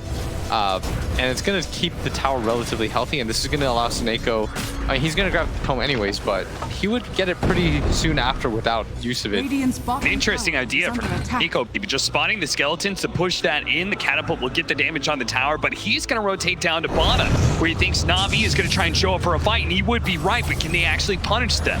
As they get spotted, Raging Potato is going to be able to get the disrupt, and if needed to stop the Earth Spirit roll away, but it's just not. They have too many stuns here. MINESKI do manage to get that kill with the Siege Wagon still alive. They can keep going. If they want, they can try for a tier 2 here, where Navi, a little bit slower to go for because of that skeleton push. They're going to try and go and mirror. I sort of feel like giving up this tier 2 tower, though, is a mistake. We talked about how Navi needs to keep pace. Like, even though you have the late game secured, you can't allow MINESKI this sort of win condition. Like, this is the best chance for MINESKI to have, which is why Magical makes his way down towards bottom. He stops his farm in the jungle to deal with this. I think this is the right idea. don't just demonstrate that you're willing to give up towers for free. On the downside, MINESKI just gonna maneuver Navi right here. Yeah, I really like this maneuver. Getting this mid tier 1 tower, guys, is even more important than taking that tier 2 tower at bottom, just for the purposes of controlling that jungle area. And the more jungle area you control, the better it is for heroes like Wraith King and Enigma, right? Because they thrive off of open access to jungle areas through the Eidolons and the Skeletons. MINESKI are not shying away from protecting their own jungle as well, but maybe that's where Navi strikes here. Ninja Boogie, he's in position here. He's going to try and kill the Hawk. A healthy bit of experience for any support that's a bit lacking, but positioning himself to be able to break the smoke and may not even die for it. But sure enough, they're a bit scared to dive this tier 2. They're going to try and go for it now, but Science really wants to go for that back line. He wants to stop Moon, but now Moon's going to turn and quickly kill him as they tried far too hard to make that action happen. MINESKI well aware of what was happening there, I think. I think Navi right now is just sort of getting red around the map. Like anywhere they seem to go towards that top lane push, they're sort of getting corralled. Magical makes his way down towards bottom. Moon is already directing his team to come towards mid to take that tower.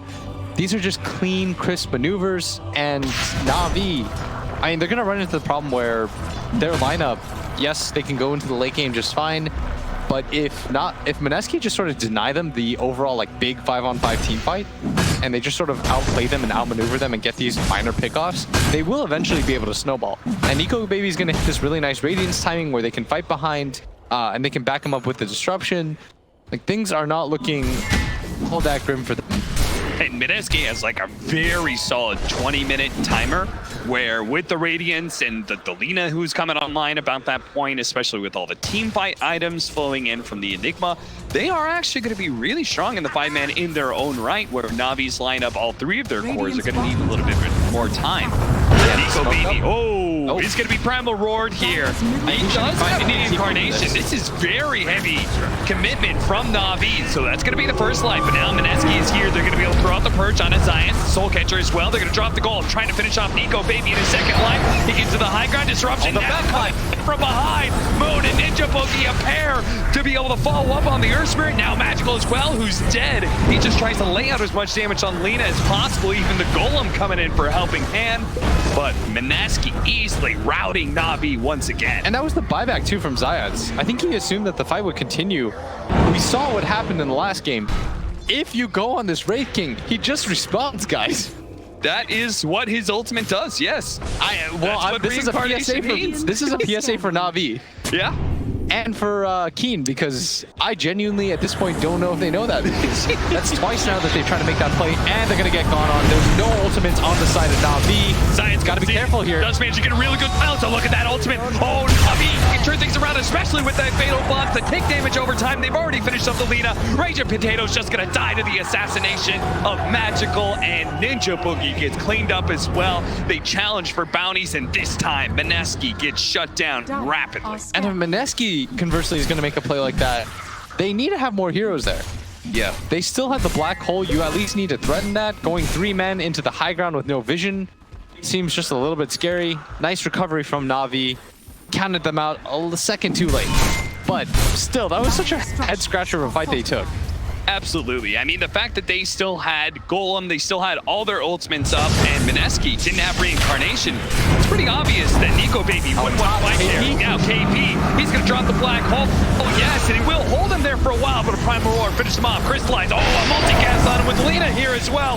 Laguna Blade cuts him down. Now he's going to be able to get the Eul Scepter LSA onto Seneko as well. Call it a 2-fer for Moon, as he managed to help get 2 of those kills. Blizzy, possibly a 3rd, but it's just hidden away in the trees here. By the way, I think you could make that play if you took the mid tower.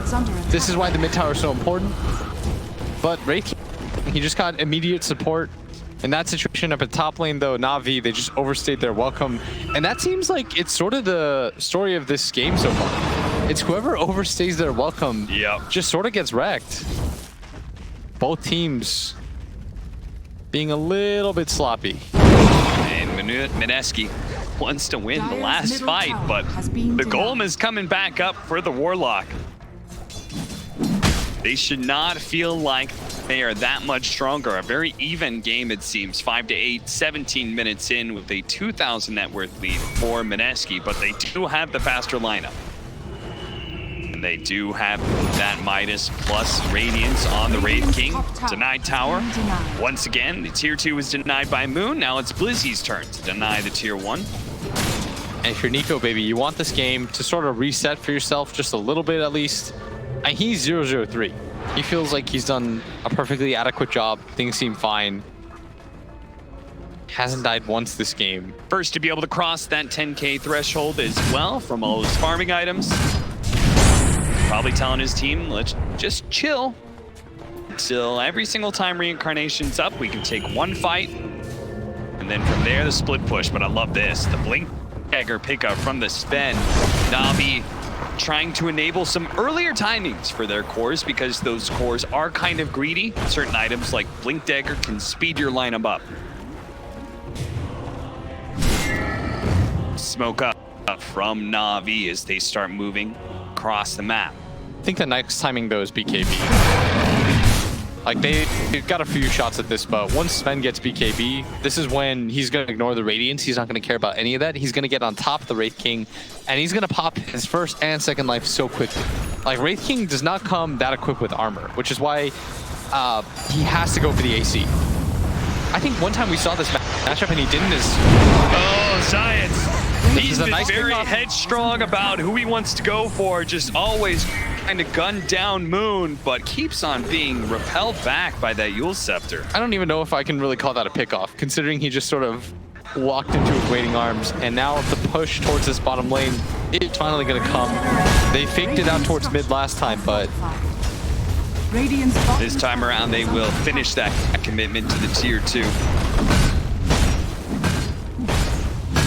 Any more map control, and MINESKI, they're going to start running out of objectives to take. There's still that Roshan to go for. Oh, now they've got the Radiance, actually, the Disruption. The Shadow Demon can actually farm for himself a little bit with the illusions. Yes, and he can push out this bottom lane consistently, which is exactly what he's doing, which is going to open up pressure towards the Roshan pit, and that'll make it so that Navi might miss their next timing when it comes to getting the BKB on the Sven. How close is he? He's got a Radiant's middle tower. Got a K in the bank right now. Magical Sniper, who's not done terrible for himself. He just died that one time in the river where they got wrapped around from behind by Moon. Other than that, 1-1-0. He's been farming away with his hand of Midas, now has a Maelstrom, and is looking towards BKB or maybe Hurricane Pike. Feels like the safety of just double BKBs. Navi could actually withstand a lot of this pressure from MINESKI, but first they have to be able to get there, and Seneko, well, he'll have to see his team on the other side. It looks like they are gonna have to say goodbye to Blizzy as well. Gets caught by Moon.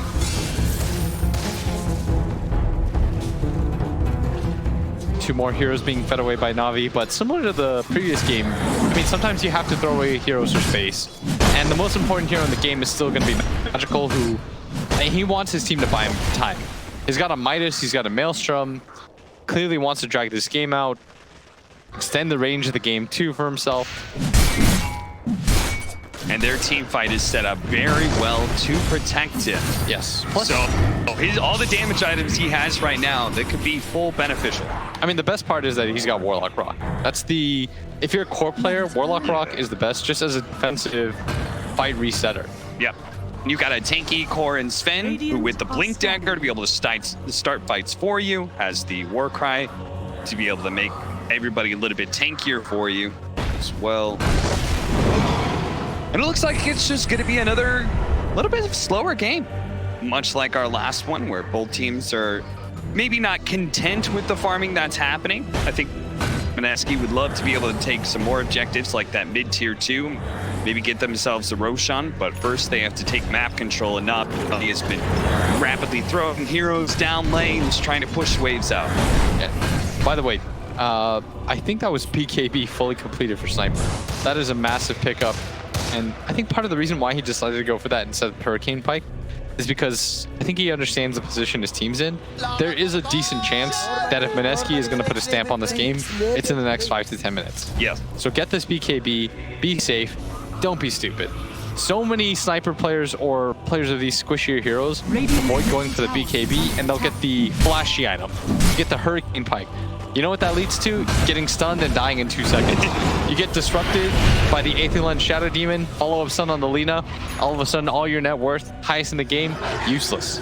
That's true. At the end of the day, you are also an agility hero, right? That Shadow Demon, if he gets on top of you, could be completely detrimental to your ideas of this team fight. I like the safety and security of a BKB from my cores at this point. But MINESKI, they can search for their own security blanket if they want. Is this team capable of taking Roshan? They don't have great minus armor. Do they have a Solar Crest or anything out of anybody? The one upside is that Lina takes it pretty fast. Lina always hits hard because of her passive. Yeah. So it's not as bad as you think. It's not ideal. In the previous game, we saw that they had a TA and they had I think they had a Solar Crest. So they were able to take it so fast. Yeah. But MINESKI, they didn't do a terrible job of taking it. A little bit concerned that MINESKI just backed up to their own jungle right now. You feel like they should still be trying to play? Yeah, you're just letting Navi control the triangle. You're letting the Sven farm out some of the safer areas that are outside of the triangle as well, pushing out mid, taking some of that farm on the right side of the mid lane as well. I don't know, who knows?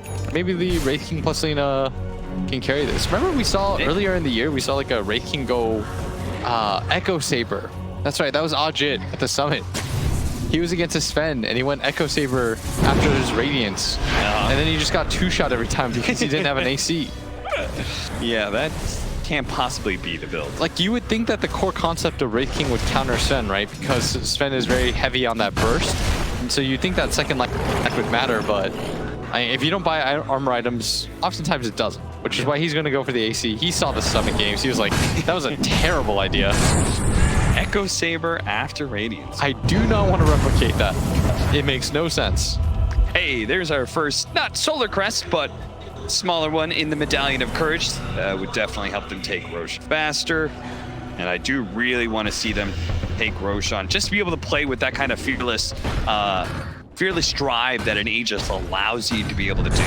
You have multiple avenues of initiation now. By the way, Lina, Moon has a Blink Dagger with his BKB Yules. You also have a Blink Dagger on Raging Potato with an Aether Lens. So watch out for those initiations with disruption, again, on a hero like the Sniper.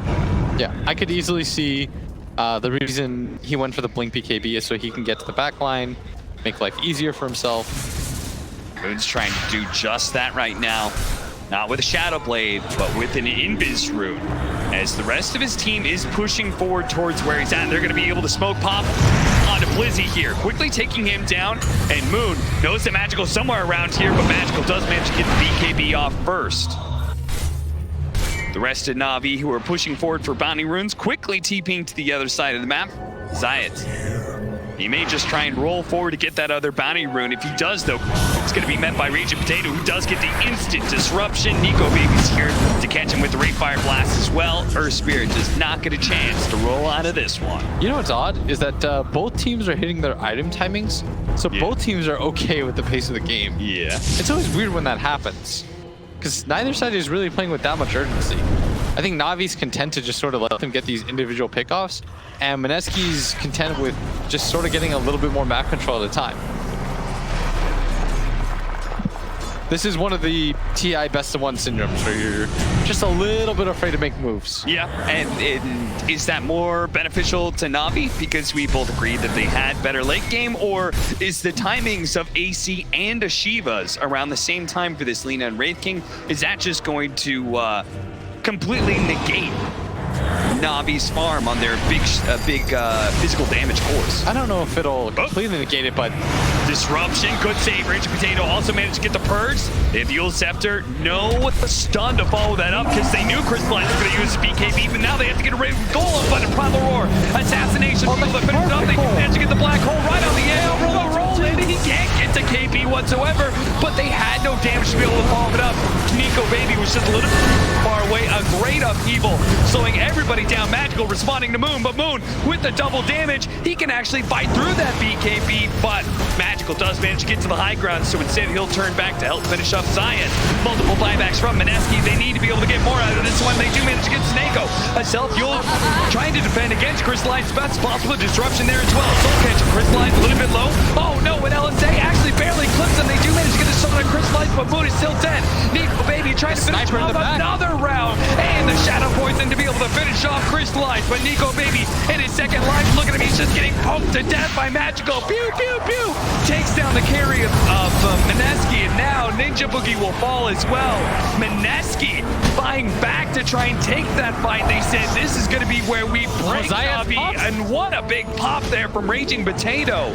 That's multiple kills he's gotten off the Shadow Poison, but at the end of the day, it doesn't fix it. That was a bad fight for MINESKI. They weren't able to get on top of the sniper. That is the biggest thing. It was even a very good hole from KP. He threw it in the hopes that he was going to catch heroes on the very edge. And the way that he was positioned onto the high ground made it nearly impossible for Navi to follow up. No one was going to walk through that hole to get to him. See that again. There was so many good ways that MINESKI were able to kite crystallize here, but the fact that the golem gets dropped and now is just enough for Crystallize to be able to close this distance, get the primal roar out from Blizzy as well. Once they take out that Lina, Nico Baby is just so slow to be able to get damage in because that upheaval from Snako. Moon shows up, but it's about a little bit farther forward that he overcommits trying to finish off Magical, especially since he had forced him to use that BKB, but... Yeah, and you can see the frustration in his face. He should feel it. And the fights are always going to look like that if you can't get to Magical. It's going to be that slow peck of death. He had so much space to play with in that fight. This is exactly what Gunnar and the panel were talking about. I really liked their read on the game. They were going to say, this game goes on late. The sniper, he's just going to outrange you. Regardless of what items you get on this Lina, he's going to sit back, hit you from afar. You're going to overextend trying to get to him. And now he can go back for that flashy item in the Hurricane Pike. A better answer to be able to get some more distance against this Wraith King and Lina. I mean, distance is just going to be the name of the game, and Navi have it in spades, both the sniper as well as the distance and range of this Fatal Bonds plus Warlock. It wasn't even really an ideal fight for Sven. Yep. He had already committed his God Strength. Yep. Plus, he was sort of in an awkward position. Wasted a lot of his HP too, and his BKB, just trying to kill an Ogre. But that goes to show you how good of a sniper game it is. And yep. It also goes to show you who is right.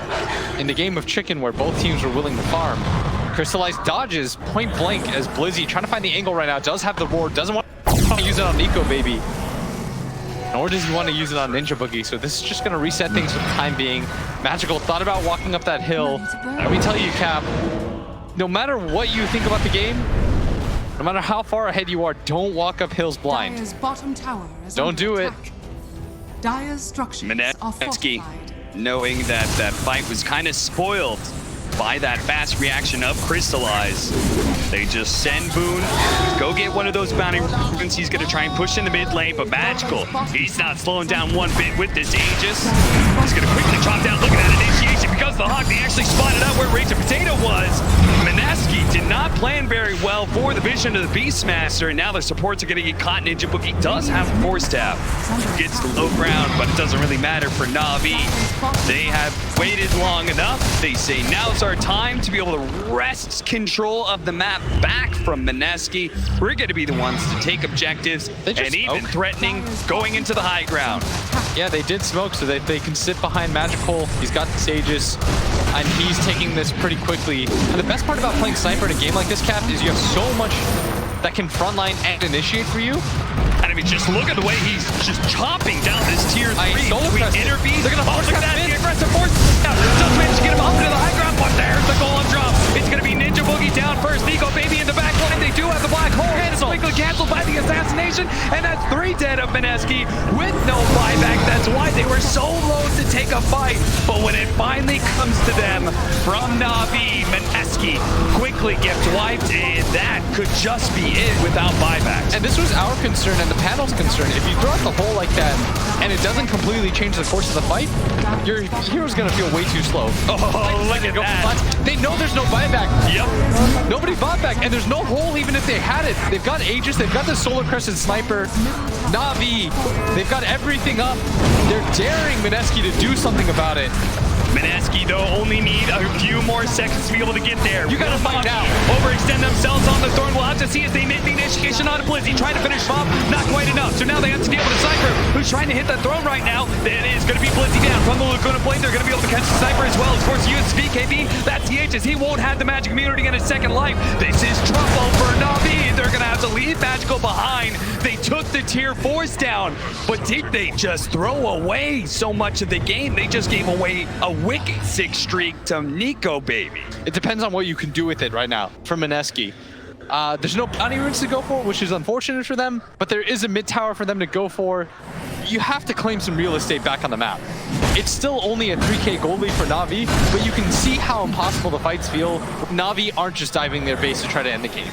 What is Zion's got 8 more seconds for his TP. Radiant's middle So they'll tower probably is just under have to attack. give up this tier 2 for sure. Yes. But Navi, at what point do you commit the buyback to defend this high ground? You probably don't. You really don't want to in this position. You just say, okay, if they take it, if they have the power to take it, just call it 1 lane of Barrack. That's good. And they're gonna fight 4 on 5, and since Mineski used buybacks for that defense, they don't want to overextend, but Nico Baby's taking this so quickly. We're seeing the power of the Solar Crest here, and they might just trade racks. The upheaval is about to fade away, so if Mineski want to, they can start retreating as soon as they finish up this melee barracks. I can't believe they just traded racks like that.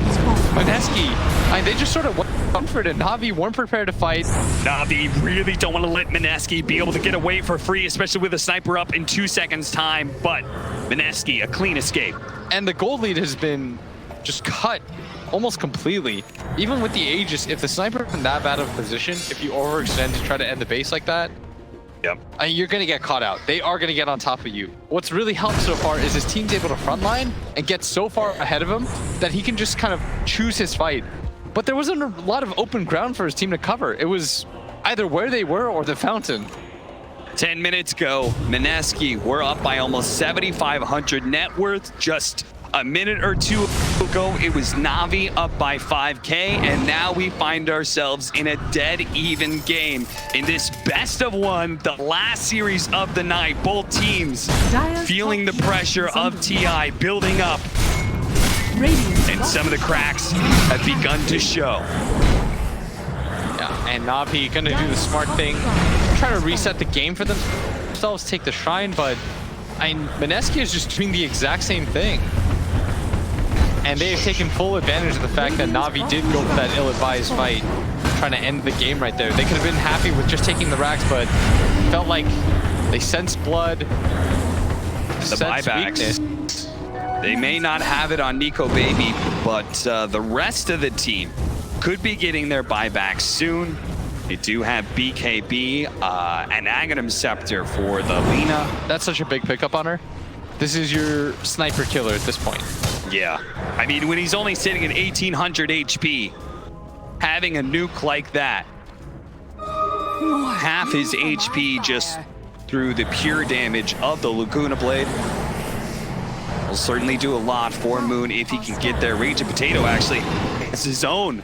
Look at him. He's got the level 20 talent, and he's building towards that Aghanim Scepter. He could buy it right now, but I think he's waiting till he has enough to be able to hold on to buyback as well.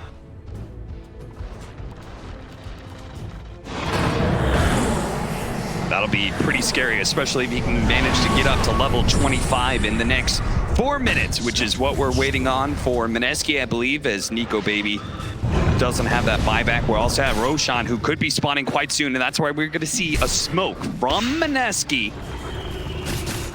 See if they can find their opening, find their window. They want to continue to play aggressively on the map, continue to take for more. They know this game is now evened up completely. Racks for racks.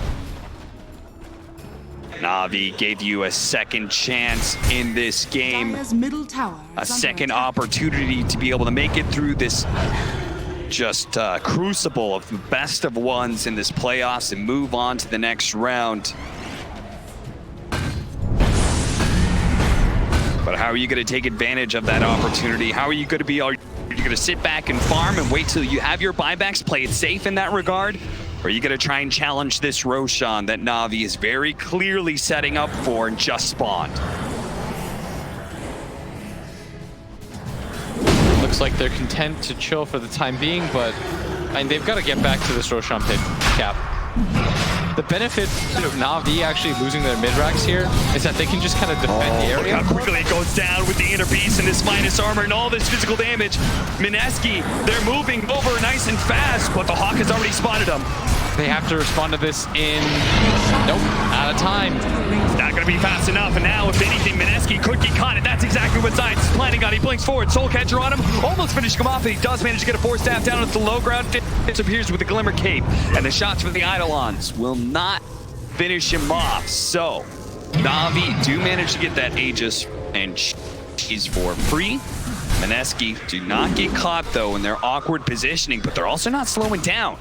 They're thinking they may catch Navi by surprise. Yeah, maybe they think Navi will split up to farm a little bit, see what they can get, but they've got to be so careful because they're all-encompassing teamfight ability. Oh, they found the moon!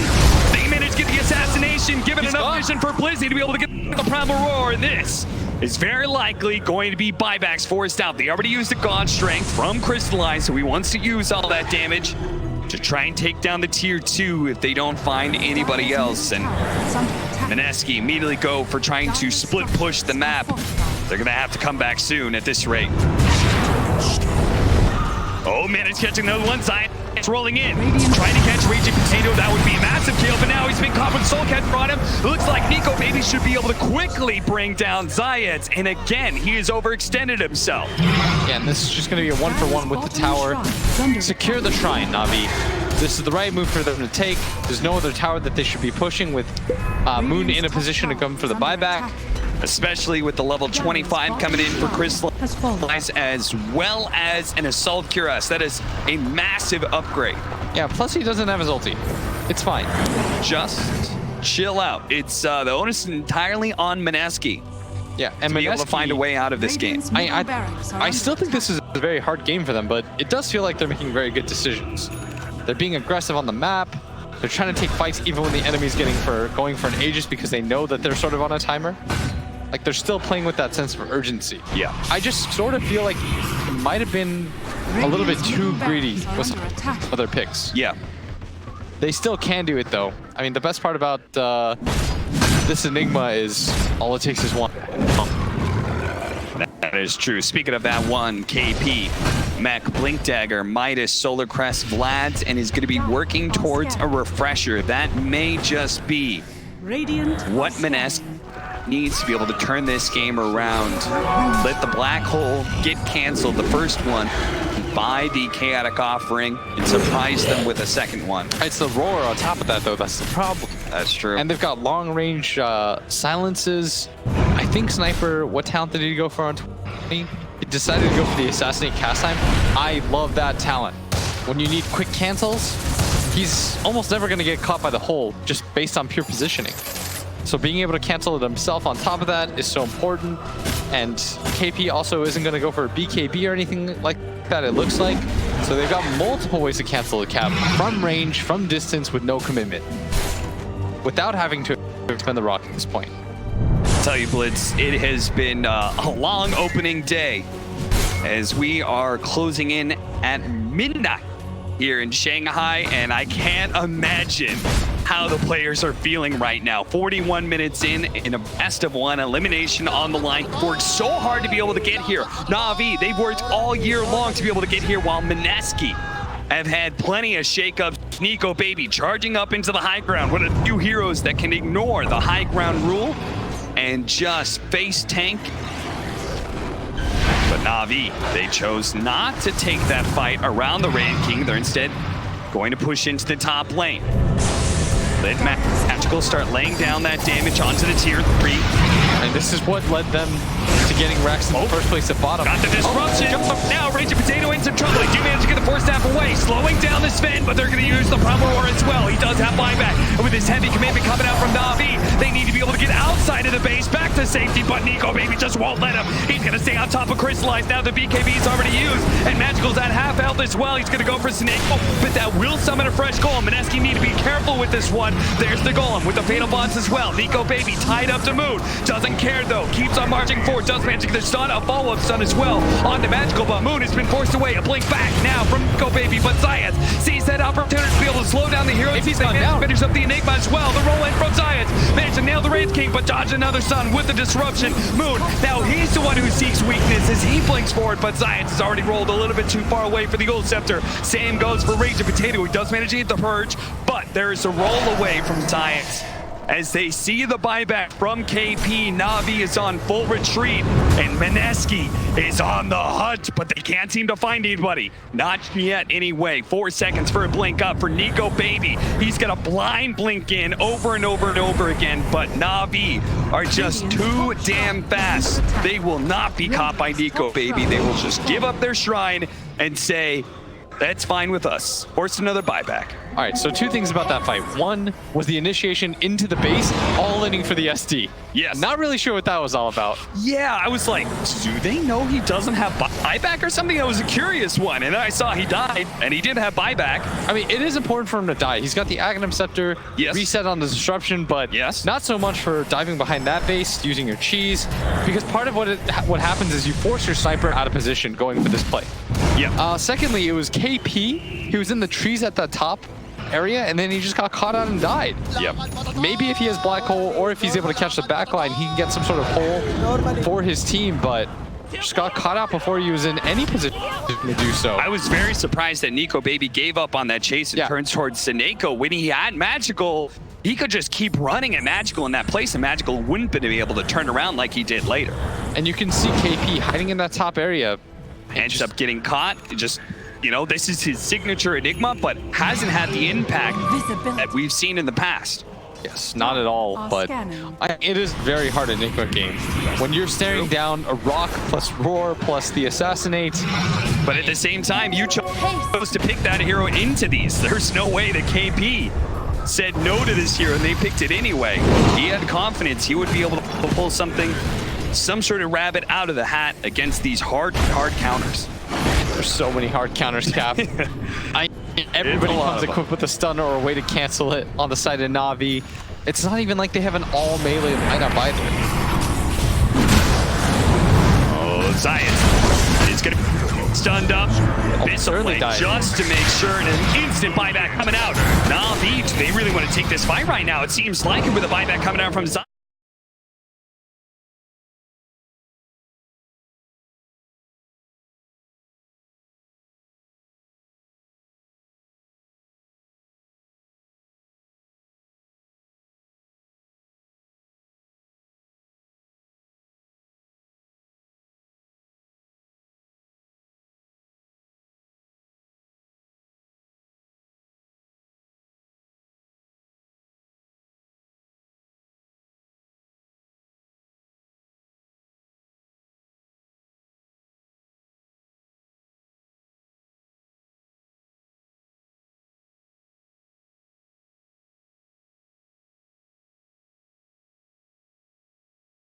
Potato carrying this game. Yeah, he's got the 30 XP talent. 30% XP considering how farmed he is quite a lot. Yeah. And on top of that, you can tell, by the way, he needs some sort of defensive item with how hard Navi goes in on him. I mean, they popped the Sven BKB, they wasted their Aegis timing just to be able to try to kill him once. Knowing full well there was a very good possibility that he had the buyback. And if you take a look at Magical's build, he's largely topped out. I don't know if you replace any of those items. Maybe you can keep slotting in and out. Poison after poison. Zayas sitting up is actually going to be able to get the push in. Two-man stun because of that. But the Abyssal Blade out onto with the Soul Catcher as well. That's a lot of damage, but will they have enough to be able to finish him up? They will. That is good enough. And they need to get out now. He on his second life is going to be able to look for more. Science is going to be caught with the Gold Scepter. Sniper's actually fighting this one. That's crazy talk. Magical sitting in the trees, but that's because Blizzy's going to be able to lock down Nico Baby. Nico Baby, they need to be able to save him here with the Solar Crest. He's getting away. Magical one last shot. Four-stepping for. This is crazy. He wants this kill so badly. He's willing to put his body on the line to get it, but it doesn't happen. MINESKI reset, and Nico Baby will have his reincarnation up again for the next fight. And these are some wild fights that Navi are taking, or opting to take. Yeah. A buyback from Crystallize, I'm not sure what that was about, considering Roshan wasn't quite up yet. It felt like a snap judgment call. Zayats doesn't have buyback in this position either. Just simply out of gold. He's had to use it twice previously. And now it might be MINESKI's turn to grab this Aegis. And the Wraith King is plenty strong. He's got an AC. Aegis. Cheese. Refresher Shard. I'm sure KP would love to have a third black hole to throw in the mix. 47 minutes in, I did not expect to see that MINESKI, especially after they almost got thrown by Navi. Throne went down to half health before they were finally able to repel Navi and get several kills. I did not expect to see them taking over the late game like they are with this lineup. I don't think anybody did. I definitely did. Yeah. I mean, Navi certainly didn't expect that, but... Yeah, what a wild back and forth game. For a second, I thought the game was 100% over. Then they wasted their Aegis time and going for that dive at top. Yeah. They wasted everything on that. Sure, they got the kill on 2 heroes and they forced a support SD buyback, but missing the timing on the Aegis I felt like was more key. Then they take the fight in that position right there, trying to go for it. Sort of resets things. And the good news for Navi is that they can just continue to hold high ground around Magical. Oh, yeah. I mean, how do you approach high ground if you're MINESKI against Sniper Warlock? But the downside is it felt like they were able to fight for so long and now they just can't. And MINESKI is... I mean, Raging Potato is so annoying to them. I mean, this guy's positioning in team fights makes it so that Navi has to pretty much dive his base to get to him. That means he's doing something right. Also, just the sheer amount of farm that he's got. He now has an Aeon disc. Yeah, that means he can just dive in and get the disruption on this sniper. He's got the charges of disruption as well. And that Aeon disc will allow him to live long enough to be able to get another disruption and maybe a third one. And that could spell doom for this sniper who's top net worth right now, but is about to be eclipsed by Nico Baby, who has the better map control with the Wraith King. Yeah, what a crazy position we're in considering what happened 15 minutes ago with that mad dash towards the throne. So long ago, it feels like. Ninja Boogie dropping the gem so you can check the board on the high ground if it's there. He'd be incorrect. With the gem, they have so much map control. There's an E-Blade, by the way, completed by the Ogre. So another way to prevent the sniper from hitting and another way to get on top of him and deal some extra damage. Okay, I like it. Radiant's top tower is under attack. It's a lot of burst damage potentially as well. Ready to burn. MINESKI, I'm sure they're feeling it right now. They have that Aegis Cheese and Refresher Shard. There's no buyback on the Earth Spirit or the Sven. I mean, they have so many things going for them at this point. Sven is going to go for the Nullifier. Same problems arise. But what are they waiting for? What is the last key to be able to go high ground? Or can they not go high ground and they just have to wait for a mistake? I'm not entirely sure. Because every time I think one thing, the other happens. Every time I think that Navi has this like firm grasp on the game, MINESKI grabs it back, and then the vice opposite happens. The pendulum swings the other way. Not really sure where it's going to end up now, but MINESKI's going to make damn sure this time it's going to be a lot harder for Navi to get anything out of it, as they're going to increase their gold lead during this time period. They're at 14k now. That's the largest lead that we've seen. But I mean, win probability-wise, still very even. Radiant's top tower. They really like Sniper. Yeah. So do I. What a coincidence. Sniper with Beastmaster, Solar Crest, a Sven to be able to tank on the front line, scaling, like the only hero that really doesn't scale that well is Earth Spirit. And that's saying something, because Earth Spirit's still great late game. MINESKI do manage to at least take out that tier 2 in top lane with this time, so they can actually go for megas once they do decide to go for the high ground. But first, they have to address this bottom lane. With their throne exposed, they cannot afford any silly positioning errors. They cannot allow NAVI a quick trip inside their base. Yes, that is the scary part for them. If they lose a fight, one core hero doesn't have buyback, throne is always an option for them, even if they get mega creeps. Having tier 4s alive against that mad dash against megas is so important. Yeah. Because it allows you to make decisions around that. It's like, oh, we can wait it out to the last second. Once they overcommit trying to take our tier 4 towers, we can go for buyback. There are plays to be made around that. Yeah, how many teams have you seen that have like tried to formulate a throne defense and underestimated how fast the damage was going to come in once the tier 4s died and the damage started hitting throne? I mean, that's what happened in the, funny enough, coincidentally, the NAVI versus Infamous series. Number 2, where they just didn't think about it fast enough, and all of a sudden NAVI they sort of won. It took like 2 seconds, but they did it. NAVI, is this the time to push out? They still have a minute and a half on the Sven's buyback, but maybe that's exactly why they can go smoke out. See if they can catch MINESKI by surprise. I mean, the worst hero that they would run into is the hero that they are currently running into. But Ninja Boogie gonna evade this as well. Connect to the rest of his team. Be smart. They're gonna push out that bottom lane, knowing that that kind of threat will keep MINESKI away from the NAVI base. Yeah, you gotta keep him honest.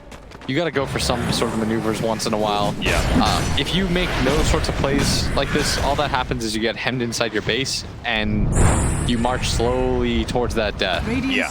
14K becomes 18K like it already has. And next thing you know, especially with late game Dota right now, oh, NAVI. What are they doing here? Are they trying to do some sort of slick play? No idea. They're around here. I mean, they went for the hot cooldowns. So they're hoping that all about the vision right now. Yeah, they're hoping that Moon comes back. Tries to deal with this wave. Yeah, and he's here. And they make the jump. They're going to be able to get the prompt for war, see if they can burst him down real quick, and they've got him. NAVI planned that one out for like the last minute and a half, but Blizzy, oh, the black hole is going to catch him right on the edge of that TP. That's the gem on the deck, and immediately KP goes for the refresher inside of NAVI. He wants them to know he's got that team fight winning ability up again. You're not going for it. No. He says by the time this refresher's back up, this is a new sort of sand timer. Moonshard for Magical. Looks like he wants to go back for Scotty. Is also thinking maybe a Blink Dagger would help him against all these Blink Daggers of MINESKI. Trying to counterplay that idea. Shadow Blade for the Enigma. It's a cute concept, but I'm not sure if it does too much. Yeah. You could just as easily take one bit of damage, your Blink Dagger's disabled, and then you've just built up a slot, a very valuable slot, instead of one of these big late game items. Yeah, that's a pretty big gem pickup too. For the brief moment in which they killed Moon and they cut the lead by 2K, they instantly lost it by losing their Beastmaster and the gem. Yep. Speaking of which, since we're going to late game, right? MINESKI controlling all this field, it's, you know, NAVI may have these heroes that go late game better than you, but all bets are off when you start getting to your level 25s, when you start getting enough farm that people are picking up their 7th, 8th items in Aghanim Scepters and Moon Shards that they consume. I mean, who knows? Wraith King Aghanim Scepter, I could see that being a real game winner here. And Nico Baby almost has it with buyback. Yeah, I'm curious to see how much that changes in these engagements. I mean, their same issue has always existed, is getting to the backline and finding the sniper. Once they can do that, maybe it does require 2 lives of the Ogre, an extra life of the Shadow Demon to be able to do so. Yeah. Who knows? And their lineup is scaling a lot better than I expected, by the way. Yeah, they are. I definitely misread how well they could get to this point. Like, once it got to like 56 minutes, yeah, I thought the sniper would just sort of reign supreme here. For sure, a 20K net worth doesn't hurt. But yeah, I agree with you. I did not expect MINESKI to be able to be so strong into this late game. I'm pleasantly surprised. Both teams have something really scary in mind, though, which is we already talked about how NAVI can end the game super fast. If you get to level 25 on Enigma, with all those Eidolons, like MINESKI could just tear down buildings super fast. We're going to try and get a fight around the Roshan. They are able to get this Purge initiated with a 4x multicast. This forced fan just got taken out by Blade. And now Moon, he refreshes up. He's got a fresh BKB, a fresh Laguna Blade, and it's got somebody on Navi's name on it. They're going to reset, go in for this other Roshan. I mean, Wraith King, did he already complete the axe? Yes, he has. Unfortunately for him, I mean, his team was going to take it. This will be the blessing. Who's getting the blessing? Is it Ninja Boogie? It is. They're going to give him that free extra fire blast, the unrefired fire blast for some extra power. KP. Okay. Popped his refresher. I don't think he needed to do that. No, I don't think so either, but he did. Well, at least Ninja Boogie found it funny. Yeah, and that's going to be, you know, it's been rare that I've actually seen the refresher shard have a cooldown. You don't see that too often. I'm going to go for it right now. Oh, Zayats with the Agate Scepter is going to kick Ninja Boogie into the tier 4s. He's okay. Force Dash with the Ethereal Blade is actually going to allow him to be able to get away. Disruption being used out to be able to buy the Wraith King time, but Magical, very safe in the backside, is able to poke at Nico Baby, trying to bring him low enough that they can take away that reincarnation for free, and then they can make the real commitment. But MINESKI looking to be able to force the buybacks out of Crystallize. They've got 30 seconds, and the Glyph is now down. Rage and Potato found his initiation. He's going to go for the Sniper with the Soul Catcher as well. The Aeon just allowing him to be able to live through this. Laguna Blade, that's who had the name on it. It was magical, but where's the buybacks coming out from NAVI now? They have the Chaotic Offering on the ground to be able to slow down some of these heroes. They go for the buybacks, but still, Crystallize holds onto his. And look at Zayats right now. He is burrowing deeper into the trees, seeing if he can get a positioning for another pickoff like he tried earlier on Ninja Boogie. MINESKI still really healthy. Looks like they want to continue to go for it. But in fact, they're going to back out, reset for at least half a beat. They want to make sure that there is no opportunity. MINESKI being very disciplined here, saying NAVI, they're getting desperate right now. They're using buybacks. They are on the precipice. They are on the brink of losing this game. Don't give them the opening by letting them TP, mass TP to bottom lane and go for throne. Push that out with the Eidolons. Make sure we have our early detection system up and running. And they are choking them out on the map. I mean, what a turnaround from what this game looked like half an hour ago. Once again, they're going to be able to force out the BKB on Blizzy. Blizzy trying to stay alive is going to be saved by the Earth Spirit. Zayas pulls him back, and that is just enough. It's the last blade from Moon. Gets another one, another buyback out of NAVI. Top lane, Nico Baby, he's daring them. He's saying, I've got 2 lives. Do something about this. Crystallize, he's the only one with 2 lives on the side of NAVI. Where's he going to make his jump? Rage and Potato, he'll always find the jump first. He's going to be able to get disruption on the Sniper once again. He is going to be saved, though. By Ninja Boogie, the shot comes down from the assassination. They're going to give up Megas here. Is MINESKI going to go all the way for the throw? They jump to the back line. They do manage to get Tsuneko. Tsuneko with the chaotic offering. He's dead. He doesn't get off the gold. Now the tier 4s are falling, and NAVI are going to have to take the 4 versus 5 with no buybacks.